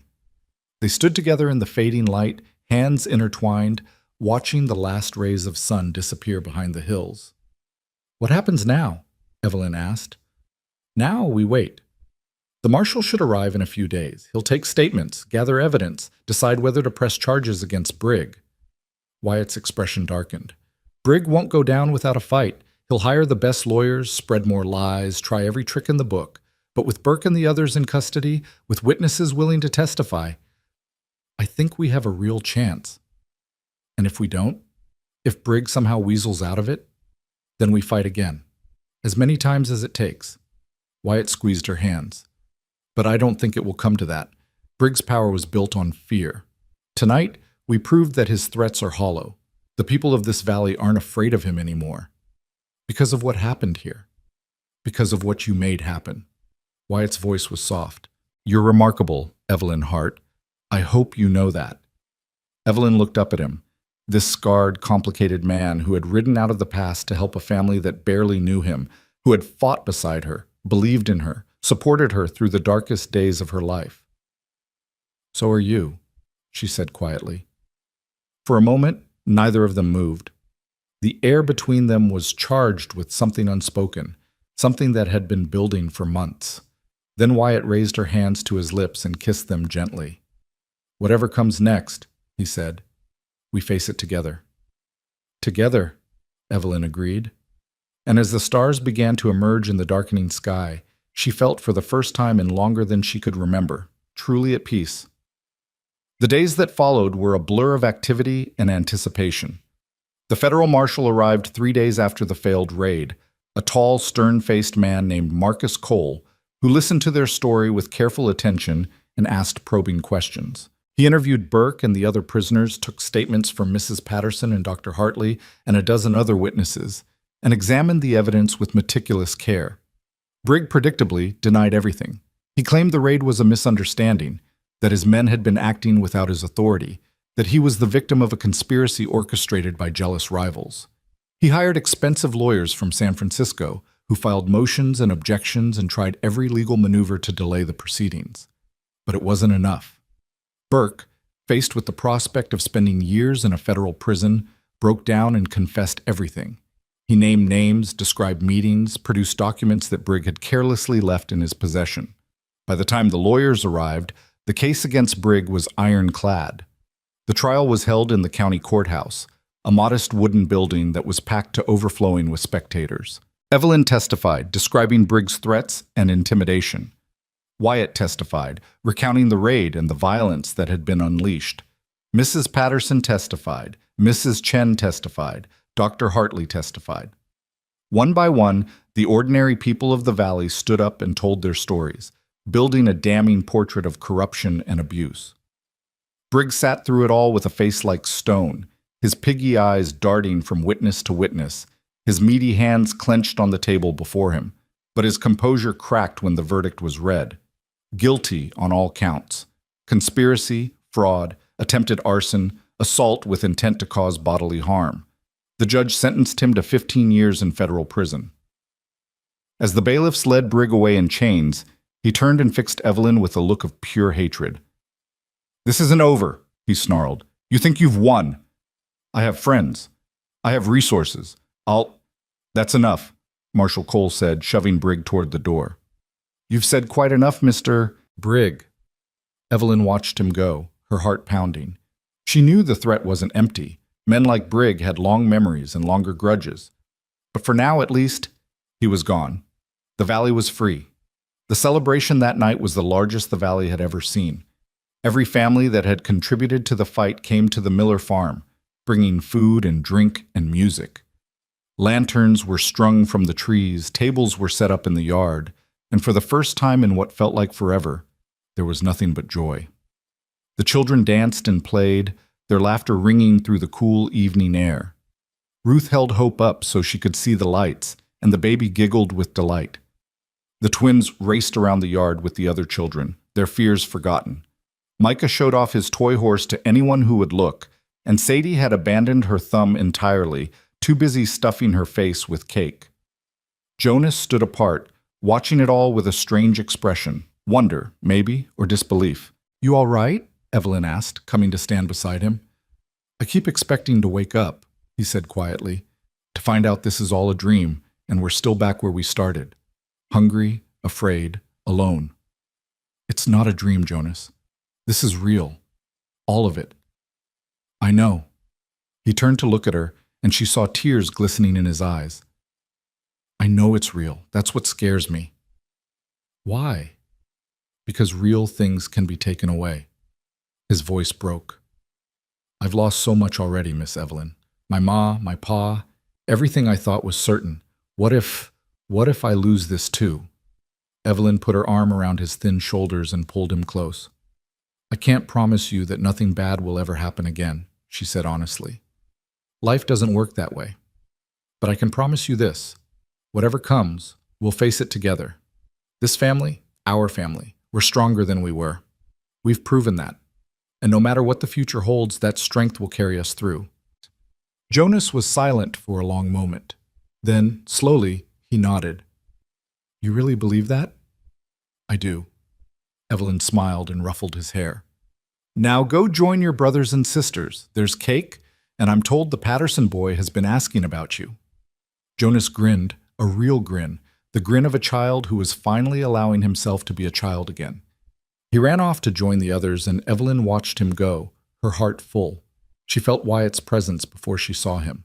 He came to stand beside her, his shoulder brushing against hers. Beautiful night, he said. Beautiful everything. They stood together in comfortable silence, watching the celebration unfold. The music swelled, a fiddle and a guitar playing a lively tune, and couples began to dance. You know, Wyatt said after a moment, I've been thinking. About what? About what I said, that night on the porch, before the raid. He turned to face her, his blue eyes intense. I told you there was something I wanted to ask you, if we survived. Evelyn's heart stuttered. I remember. Well, we survived. Wyatt took a deep breath. And I think it's time I asked. He reached into his pocket and pulled out something small. In the lantern light, Evelyn could see it was a ring, a simple band of gold worn smooth by time. It was my mother's, Wyatt said quietly. She gave it to my father when they married, and he kept it with him until the day he died. Thomas had it for a while, but he gave it back to me before I left. Told me to give it to the woman I loved when I found her. He paused, his scarred face vulnerable in a way she had never seen before. I found her, Evelyn. I found you. Evelyn felt tears streaming down her face. Wyatt, I know it's sudden. I know we haven't known each other that long, and I know I'm not an easy man to love. But I love you, Evelyn Hart. I love your strength and your stubbornness and your fierce, unwavering heart. I love the way you look at those children, like they're the most precious things in the world. His voice cracked. I love everything about you, and I'm begging, will you marry me? The world seemed to hold its breath. The music faded, the laughter dimmed, and there was nothing but Wyatt and Evelyn standing together under the stars. Evelyn reached out and took the ring from his trembling fingers. She turned it over in her hand, feeling its weight, its history, its promise. Then she looked up at Wyatt, this man who had been broken and remade, who had wandered and returned, who had finally found his way home. Yes, she said. Wyatt's face transformed. The years seemed to fall away from him, the pain and regret dissolving into pure, radiant joy. Yes? He repeated as if he couldn't quite believe it. Yes? Evelyn laughed through her tears. Yes, Wyatt Miller, I will marry you. He swept her into his arms and kissed her, a kiss that held months of longing, years of waiting, a lifetime of hope. Around them, the crowd erupted into cheers and applause, the music swelling triumphantly. The children came running, surrounding them in a tangle of arms and legs and joyful shouts. Ruth was crying, Jonas was grinning, the twins were jumping up and down. Micah was waving his toy horse in celebration. Sadie was tugging at Evelyn's skirt, and Hope was cooing in Ruth's arms, her bright eyes taking in everything. Does this mean you're going to be our mother? Sadie asked, her voice high with excitement. For real and forever? Evelyn knelt down and gathered the little girl into her arms. For real and forever, she said. And as the celebration swirled around them, as the music played and the lanterns glowed and the stars wheeled overhead, Evelyn Hart looked at the family she had found, the family she had chosen, and felt her heart overflow with love. She had come west to marry a stranger. Instead, she had found something far more precious. She had found home. The morning after the celebration, Evelyn woke to find the farmhouse transformed. Sunlight streamed through windows that no longer had cracks or gaps, pooling in golden rectangles on floors that had been scrubbed and polished until they gleamed. The walls stood straight and true, patched and reinforced by the dozens of hands that had worked through the previous days. And on her finger, catching the light, the simple gold band that Wyatt had placed there the night before. She lay still for a moment, listening to the sounds of the house awakening around her. The twins were arguing about something in the next room, their voices more playful than angry. Ruth was singing softly as she fed Hope, an old lullaby that Evelyn had taught her, one that her own mother had sung long ago. Somewhere outside she could hear the rhythmic thud of an axe, and she knew without looking that it was Wyatt, already at work despite the late night. This was her life now, her family, her home, her... She rose and dressed quickly, then made her way to the kitchen where Jonas was attempting to cook breakfast. The smell of burning bacon filled the air, and Jonas looked up guiltily as she entered. "I was trying to let you sleep in," he said, gesturing helplessly at the smoking pan. "You were up so late last night, and I thought, I appreciate the thought." Evelyn took the pan from him and scraped the blackened bacon onto a plate. "But maybe we should work on your cooking skills before you try this again." Jonas's face reddened. "Pa used to cook. Before Ma died. He was actually pretty good at it." "Then it's in your blood." Evelyn smiled and handed him a fresh slab of bacon. "Here, watch me this time, and I'll show you the trick." They worked side by side, Evelyn demonstrating while Jonas watched with intense concentration. It was a small thing, really, a cooking lesson on an ordinary morning, but to Evelyn it felt momentous. This was what family was supposed to be. Not just surviving together, but living together, learning together, growing together. By the time the bacon was properly cooked and the eggs were scrambled, the rest of the children had gathered around the table. The twins jostled for position. Sadie demanded to sit next to Evelyn, and Micah was telling an elaborate story about his toy horse's adventures during the celebration. Ruth settled Hope into a makeshift high chair and began feeding her small bites of soft food. "Where's Wyatt?" Peter asked, looking around. "Outside, working," Evelyn replied. "Someone should go fetch him for breakfast." "I'll go." Sadie jumped up from her seat and ran for the door before anyone could stop her. Evelyn watched her go, her heart swelling. A year ago, less than a year ago, this child had been terrified of everyone and everything, clinging to her siblings like a drowning person clutching driftwood. Now she was running eagerly toward the man who had become her uncle, her protector, her father in all but name. The transformation was remarkable. And it wasn't just Sadie. All the children had changed, blossoming under the care and stability that Evelyn and Wyatt had provided. Ruth no longer carried the weight of the world on her thin shoulders. She was learning to be a child again, to play and laugh and dream. The twins had stopped clinging to each other in fear. They were confident now, secure in the knowledge that they would never be separated. Micah had emerged from his fantasy world, engaging with reality instead of hiding from it. And Jonas was becoming a man, but the right kind of man. Strong, but kind. Responsible, but not burdened. The son his father would have been proud of. The door burst open and Sadie came running back in, dragging Wyatt by the hand. "He was chopping wood again," she announced. "I told him breakfast was ready, and he had to come right now."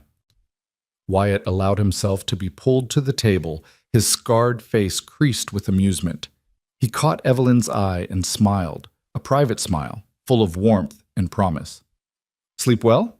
he asked, settling into the chair beside her. "Better than I have in months." "Must be the company." "Must be." They ate together, the 9 of them crowded around a table that was really too small for so many people. But no one complained. No one wanted to be anywhere else. After breakfast, as the children scattered to their various chores and activities, Wyatt pulled Evelyn aside. "I've been thinking about the wedding," he said. "Already? We only got engaged last night." "I know, but with everything that's happened, Brig, the trial, the community rallying around us, I thought maybe we should do it soon, before something else goes wrong." Evelyn laughed softly. Always the optimist. Always the realist. Wyatt's expression sobered. "Brig is in prison, but he's not powerless. He has friends, like he said, people who might try to cause trouble. If we're married, legally and officially, it strengthens your position. Our position, Makes it harder for anyone to challenge your right to this land or these children. Evelyn considered his words. He was right, of course. Marriage wasn't just about love, not out here on the frontier. It was about protection, about security, about creating a legal bond that couldn't be easily broken. But it was also about love. And looking at Wyatt, at his scarred, earnest face, at the hope burning in his blue eyes, Evelyn knew that love was the most important part. "All right," she said, "let's do it soon, but I want the children to be part of it, all of them. It's not just our wedding, it's a celebration of our family." Wyatt's smile was like the sun breaking through clouds. "Whatever you want, you're the boss. Don't you forget it." He laughed and pulled her into his arms, holding her close. She could feel his heart beating against her chest, steady and strong. "I love you, Evelyn Hart," he murmured against her hair. "I love you too, Wyatt Miller." And in that moment, despite everything they had been through and everything that might still lie ahead, she knew that they were going to be all right. The weeks that followed were filled with preparation and anticipation. Word of the engagement spread quickly through the valley, and soon it seemed like everyone wanted to be part of the celebration. Mrs. Patterson took charge of the food, organizing a potluck feast that would feed half the county. Dr. Hartley offered to perform the ceremony, revealing that he had been ordained as a minister in his younger days. Sarah and some of the other young wives volunteered to help with decorations, while Mrs. Chen insisted on making Evelyn's wedding dress herself. "You made my daughter's dress," she said when Evelyn protested. "Now I make yours. It is only fair." The dress was beautiful, simple white cotton, like the one Evelyn had made for the Patterson girl, but with delicate embroidery along the hem and sleeves. Traditional Chinese patterns, Mrs. Chen explained, mixed with Western designs, a blend of cultures, just like their community. "It's perfect," Evelyn said, running her fingers over the intricate stitching. "Thank you." "Thank you," Mrs. Chen replied, "for giving us hope." The children threw themselves into the preparations with enthusiasm. Ruth appointed herself chief wedding planner, creating elaborate lists and schedules that she consulted constantly. The twins took charge of decorations, gathering wildflowers and stringing lanterns with single-minded determination. Micah worked on a special surprise that he refused to reveal, spending hours in the barn with scraps of wood and paint. Sadie practiced her flower girl duties until she could walk down an imaginary aisle without dropping a single petal. And Jonas took on the role of ring bearer, carrying Wyatt's mother's ring in a small velvet box that he guarded as carefully as a treasure. Only Hope seemed unaffected by the excitement. She was too young to understand what was happening, but she responded to the joy around her, giggling and babbling and reaching for anyone who came near. "She's going to be walking soon," Ruth observed one afternoon, watching as Hope pulled herself up on the edge of a chair.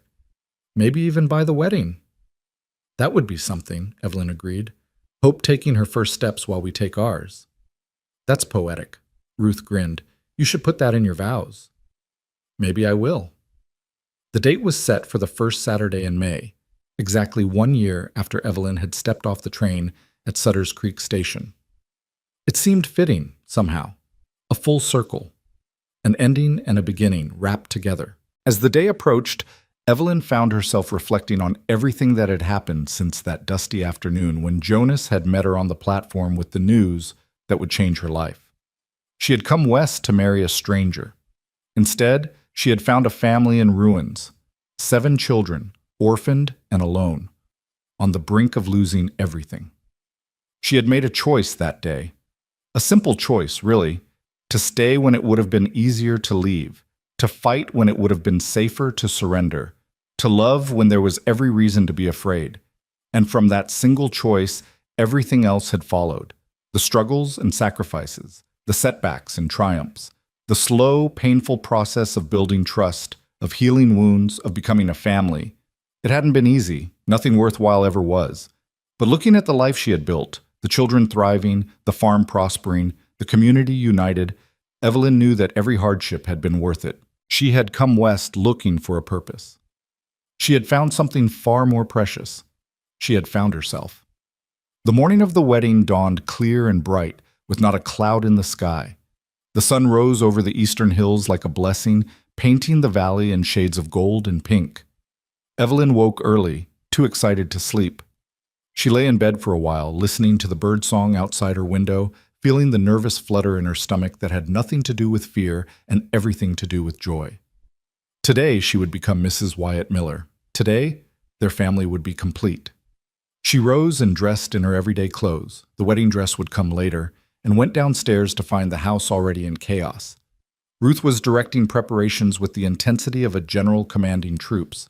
The twins were carrying chairs outside, where the ceremony would be held under the big oak tree near Thomas and Mary's graves. Micah was putting the finishing touches on his secret project, which Evelyn still hadn't been allowed to see.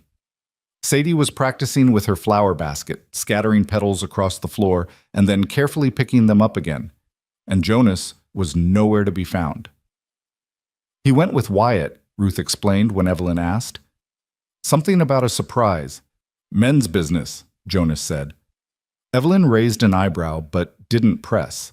There had been a lot of secrets lately, and she suspected she would enjoy learning all of them. The guests began arriving mid-morning. Wagons and carriages and riders on horseback streamed up the road, filling the yard with people and noise and laughter. Mrs. Patterson was among the first, her wagon loaded with food that she immediately began organizing in the barn. Dr. Hartley came next, his Bible tucked under his arm, his nervous face creased with anticipation. Sarah and the other young wives brought armfuls of flowers, which they distributed throughout the property until the whole farm seemed to be blooming, and they kept coming. Farmers and ranchers, shopkeepers and craftsmen. The Chinese families from town dressed in their finest clothes, the Mexican vaqueros from the larger ranches, their silver conchos glinting in the sunlight, old-timers who had been in the valley since before anyone could remember, and newcomers who had arrived just last season. Rich and poor, young and old, they came together under the spring sky to celebrate a love that had brought them all together. By noon, the preparations were complete. The chairs were arranged in neat rows beneath the oak tree. The decorations were in place, garlands of flowers and ribbons fluttering in the gentle breeze. The food was ready, laid out on long tables in the barn, filling the air with mouth-watering aromas. And the guests were gathered, talking and laughing and waiting for the ceremony to begin. Evelyn stood in the small bedroom that had become hers, staring at her reflection in the cracked mirror. Mrs. Chen's dress fit perfectly, the white cotton bright against her tanned skin, the embroidered patterns catching the light. Her hair was pinned up in a simple style, with a few curls escaping to frame her face. She looked like a bride. She felt like a bride. A knock on the door made her turn. "It's time," Ruth said, peeking in. "Everyone's ready?" Evelyn took a deep breath. "Then let's not keep them waiting." She walked out of the house and into the sunshine, and the crowd turned to watch. There were gasps and murmurs of approval, smiles and tears, and hands clasped in joy. But Evelyn barely noticed. Her eyes were fixed on the figure standing beneath the oak tree. Wyatt. He was wearing a new suit. Where he had gotten it, she had no idea, and his usually unruly hair had been combed into something resembling order. His scarred face was shaved and clean, and in his hands he held a single wildflower, picked from the field that morning. But it was his eyes that captured her. Blue as the sky, deep as the ocean, filled with a love so profound it took her breath away. Sadie went first, scattering flower petals down the makeshift aisle with great ceremony. The twins followed, each carrying a ribbon-wrapped pole that they planted at the front of the assembly.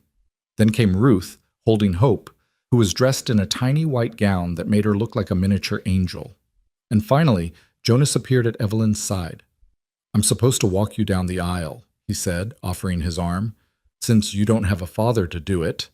Evelyn felt tears spring to her eyes. "I would be honored." They walked together, the mail-order bride and the orphan boy, down the aisle lined with flowers and well-wishers. The crowd watched in reverent silence, their faces shining with emotion. When they reached the front, Jonas released her arm and stepped back. But before he did, he leaned in and whispered, "Thank you for everything." Then Evelyn was standing before Wyatt, with Dr. Hartley between them and the whole valley gathered at their backs. The oak tree spread its branches overhead, dappling them in shadow and light. And somewhere beneath the earth, Thomas and Mary Miller rested, watching over the family they had left behind. "Dearly beloved," Dr. Hartley began, his voice carrying across the assembly, We are gathered here today to witness the union of Wyatt Miller and Evelyn Hart in holy matrimony. The words washed over Evelyn like a benediction. She heard them, absorbed them, let them become part of her. But mostly, she was aware of Wyatt's eyes, holding hers, steady and true. Marriage is not to be entered into lightly, Dr. Hartley continued, but reverently, deliberately, and in accordance with the purposes for which it was instituted. It is a union of hearts, of minds, of souls. A promise made not just between two people, but before God and community. He paused and looked at them both. Do you, Wyatt Miller, take this woman to be your lawfully wedded wife? To have and to hold from this day forward, for better, for worse, for richer, for poorer, in sickness and in health, to love and to cherish, until death do you part? Wyatt's voice was steady and clear. I do. And do you, Evelyn Hart, take this man to be your lawfully wedded husband? To have and to hold from this day forward, for better, for worse, for richer, for poorer, in sickness and in health, to love and to cherish, until death do you part? Evelyn looked into Wyatt's eyes, those blue eyes that had seen so much pain and loss and redemption, and felt her heart overflow with love. I do. Dr. Hartley smiled. The rings, please. Jonas stepped forward, holding the velvet box with trembling hands. He opened it to reveal 2 rings nestled inside, Wyatt's mother's ring, which Evelyn would wear, and a new band that Wyatt had somehow acquired for himself. They exchanged rings, each sliding the symbol of their commitment onto the other's finger. Wyatt's hands were shaking slightly, and Evelyn felt her own eyes misting over. By the power vested in me, Dr. Hartley said, his voice thick with emotion, I now pronounce you husband and wife. He paused, beaming. Wyatt, you may kiss your bride. Wyatt reached out and cupped her face in his rough, calloused hands. He looked at her for a long moment, as if memorizing every detail of this moment. I love you, he whispered. I love you too. And then he kissed her, gently at first, then with all the passion and promise of a lifetime together. The crowd erupted into cheers and applause, the sound washing over them like a wave. When they finally broke apart, Evelyn turned to face the assembled guests. They were all standing now, clapping and crying and laughing. Mrs. Patterson was dabbing at her eyes with a handkerchief. Mrs. Chen was beaming with pride. Dr. Hartley was wiping his spectacles, which had become fogged with tears. And the children were surrounding them, pressing close, their faces shining with joy. Can we call you Ma now? Sadie asked, tugging at Evelyn's dress. For real and forever? Evelyn laughed through her tears and scooped the little girl into her arms. For real and forever. And Wyatt is our pa? Peter asked hopefully. Wyatt reached down and ruffled the boy's hair. If you'll have me, we'll have you, the twins shouted in unison. Ruth approached more slowly, Hope balanced on her hip. The 9-year-old's face was serious, but her eyes were bright with emotion. I made a promise to my mother, she said quietly, before she died. I promised to take care of my brothers and sisters no matter what happened, to keep our family together. She paused, looking at Evelyn and Wyatt. I couldn't have done it alone. You saved us. Evelyn reached out and pulled Ruth into a one-armed embrace, careful not to crush Hope between them. We saved each other. Jonas stood apart, watching the scene with an expression that was hard to read. He had grown so much in the past year, taller, stronger, more confident. But there was still a part of him that held back, that was afraid to fully trust, fully love. Evelyn released Ruth and walked over to him. She didn't speak, just opened her arms and waited. For a long moment, Jonas didn't move. Then, slowly, he stepped forward and let her embrace him. I'm proud of you, she whispered against his hair. So proud. I didn't do anything, he mumbled against her shoulder. You did everything. You held this family together when it would have been easier to fall apart. You protected your brothers and sisters. You trusted me, even when you had every reason not to. She pulled back and looked into his eyes. That's not nothing, Jonas. That's everything. Jonas's lower lip trembled, and for a moment he looked like the frightened little boy who had met her on the train platform a year ago. Then his face cracked into a smile, a real smile, full of hope and happiness. I guess we're a real family now, he said. We've always been a real family, Evelyn replied. Now we just have the papers to prove it. The celebration that followed was the grandest the valley had ever seen. Tables groaned under the weight of food, roasted meats and fresh bread, pies and cakes and preserves, dishes from a dozen different cultures brought together in a feast of abundance. Music filled the air, a mix of fiddles and guitars and instruments Evelyn didn't even recognize. People danced and laughed and told stories, celebrating not just the wedding, but the community they had become. As the sun began to set, painting the sky in shades of orange and pink, Micah finally revealed his secret project. He had been working on it for weeks, he explained, with help from some of the other men in the valley. It was a sign. A beautiful wooden sign painted in careful letters, "The Miller Family Farm Estancia, 1883." And beneath the name, carved into the wood with obvious care, were 8 smaller names: Wyatt, Evelyn, Jonas, Ruth, Peter, Paul, Micah, Sadie, Hope. Hope. I know Hope can't read yet, Micah said anxiously, watching Evelyn's face for her reaction. But I wanted her name to be there too, so she knows she belongs. Evelyn knelt down and pulled the boy into a fierce embrace. It's perfect, Micah. Absolutely perfect. They hung the sign at the entrance to the property, where everyone who came up the road would see it. A declaration to the world that this was their home, their family, their future. As darkness fell and the lanterns were lit, Evelyn found herself standing alone at the edge of the celebration, looking out over the land that had become her world. The fields that she and Wyatt had worked to restore stretched out before her, no longer parched and dying, but green and full of promise. The creek that Brigg had coveted sparkled in the moonlight, its waters flowing freely through their property. The house that had once been a shelter was now a home, sturdy and warm and filled with love. And beneath the oak tree, Thomas and Mary Miller rested in peace, their children safe, their legacy secure. Penny for your thoughts. Evelyn turned to find Wyatt approaching, 2 cups of cider in his hands. She took one gratefully and sipped the sweet liquid. Just thinking about how much has changed, she said. A year ago, I was on a train heading west to marry a stranger. I had no idea what I was getting into. Regrets? Not a single one. She smiled and leaned against him. This is exactly where I'm supposed to be. Wyatt wrapped his arm around her shoulders and pulled her close. Together, they looked out over the valley, watching the stars emerge one by one in the darkening sky. I've been thinking about the future, Wyatt said after a while. About what comes next. And I think we should expand. Buy more land, plant more crops, maybe get some cattle, build something that will last. Evelyn considered his words. It was ambitious, more ambitious than she would have imagined possible just a few months ago.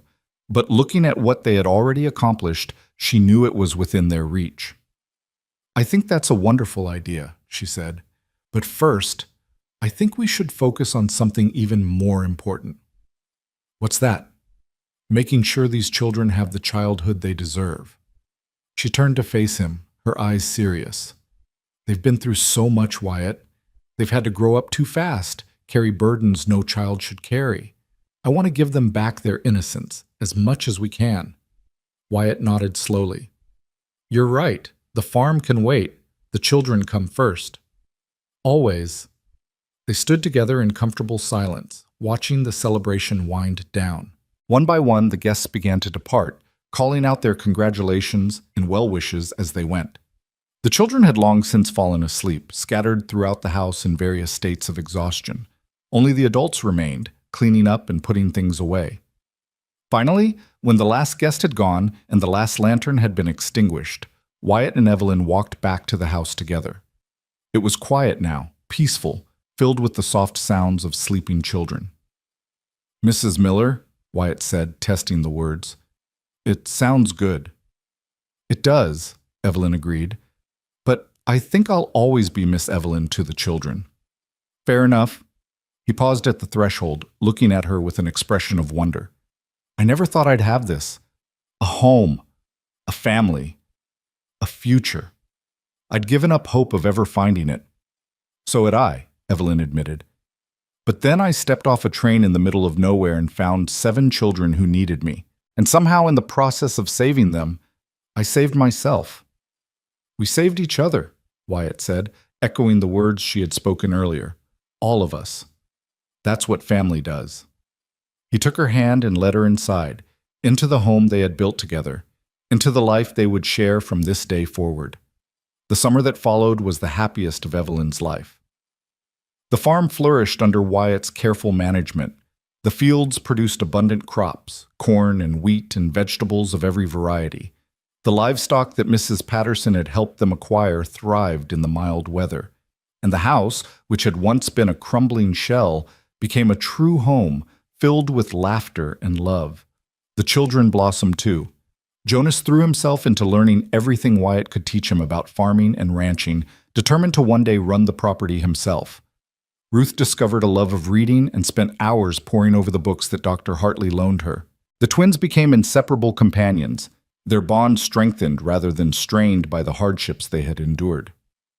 Micah found his calling in woodworking, creating beautiful pieces that he sold at the general store for pocket money. Sadie lost her shyness entirely, becoming the most sociable child in the valley. And Hope, little Hope, took her first steps on a sunny afternoon in July, toddling across the porch into Evelyn's waiting arms. "She's walking!" Ruth shouted, summoning the rest of the family. "Hope's walking!" They gathered around, cheering and clapping as Hope took another tentative step, then another. She giggled at the attention, her bright eyes shining, completely unaware that she was doing something remarkable. Evelyn held her close, feeling the baby's heartbeat against her chest. "That's my girl," she whispered. "That's my brave, beautiful girl." Fall arrived in a blaze of color, the leaves turning gold and red and orange before drifting to the ground. The harvest was plentiful, more than enough to see them through the winter with plenty left over to sell. Wyatt made improvements to the barn and began planning an expansion of the house. More bedrooms, a proper kitchen, maybe even a parlor for receiving guests. "We're going to need the space," he said one evening as they sat on the porch watching the sunset. "These children are getting bigger every day." "So are we," Evelyn replied, patting her stomach. Wyatt froze. His blue eyes went wide, and for a moment he couldn't seem to find words. "You mean—" "I mean—" Evelyn smiled, tears of joy streaming down her face. "We're going to have a baby, Wyatt. Our baby." Wyatt let out a whoop of joy that echoed across the valley. He swept Evelyn into his arms and spun her around, laughing and crying at the same time. "A baby!" he shouted. "We're having a baby!" The children came running, drawn by the commotion. When they learned the news, their reactions ranged from excitement to confusion to, in Sadie's case, a slight pout. "But I'm the baby," she protested. "You'll always be my baby," Evelyn assured her. "But now you get to be a big sister too. That's an important job." Sadie considered this for a moment, then her face brightened. "I can teach the baby things, like how to walk and talk and eat cake." "Essential skills," Wyatt agreed, grinning. The news spread quickly through the valley, and soon congratulations were pouring in from all directions. Mrs. Patterson arrived with a basket of baby clothes she had been saving for just such an occasion. Dr. Hartley offered his services as physician, promising to be there when the time came. Mrs. Chen began work on a tiny christening gown, her nimble fingers creating intricate patterns in silk and cotton. Winter arrived gently that year, with soft snows that blanketed the valley in white. The Miller family gathered around the fireplace on cold evenings, sharing stories and songs, playing games, and reading aloud. Hope was walking confidently now, toddling from person to person, demanding attention and affection in equal measure. And in Evelyn's belly, a new life was growing. A child conceived in love, destined to be born into a family that had been built from nothing but hope and determination. On Christmas Eve, as the snow fell softly outside the windows and the fire crackled in the hearth, Evelyn looked around at her family, at Wyatt reading a story to the younger children, at Jonas and Ruth debating the merits of different farming techniques, at the twins playing checkers by the fire, at Hope sleeping peacefully in her cradle, and felt her heart overflow with gratitude. "What are you thinking about?" Wyatt asked, looking up from his book. "Everything," Evelyn replied. "Nothing, just this." All of it. How lucky we are. Lucky? Wyatt raised an eyebrow. After everything we've been through? Because of everything we've been through. She moved to sit beside him, nestling against his warmth. A year and a half ago, I was alone in Boston, wondering if I would ever find a place where I belonged. These children were orphans, on the brink of losing everything. You were wandering the territories, running from your past. She paused, looking at the faces of their children now, all of them, gathered in the golden firelight. And now look at us. A family. A home. A future. Wyatt was silent for a moment, his arm tightening around her shoulders. You made this happen, he said quietly. All of it. If you hadn't stayed that first day, if you hadn't chosen to fight for these children, none of this would exist. We made it happen, Evelyn corrected. Together, that's the only way it works. Together, Wyatt agreed. He leaned down and kissed her forehead. I love you, Evelyn Miller. I love you too, Wyatt Miller.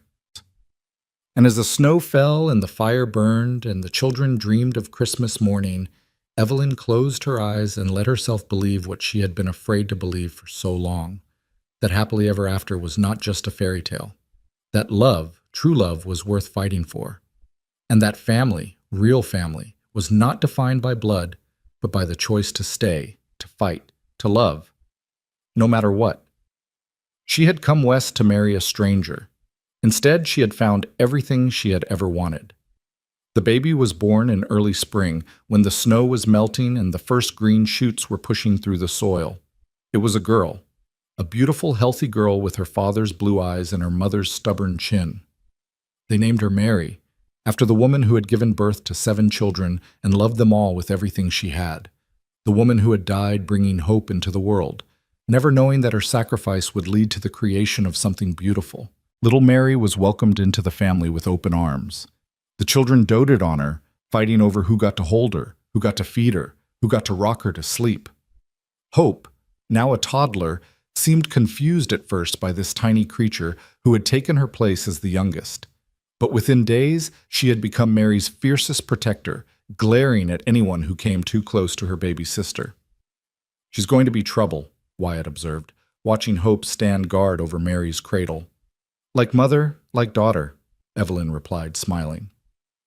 The years that followed were good years. Hard sometimes. Life on the frontier was never easy, but good. The farm prospered. The family grew.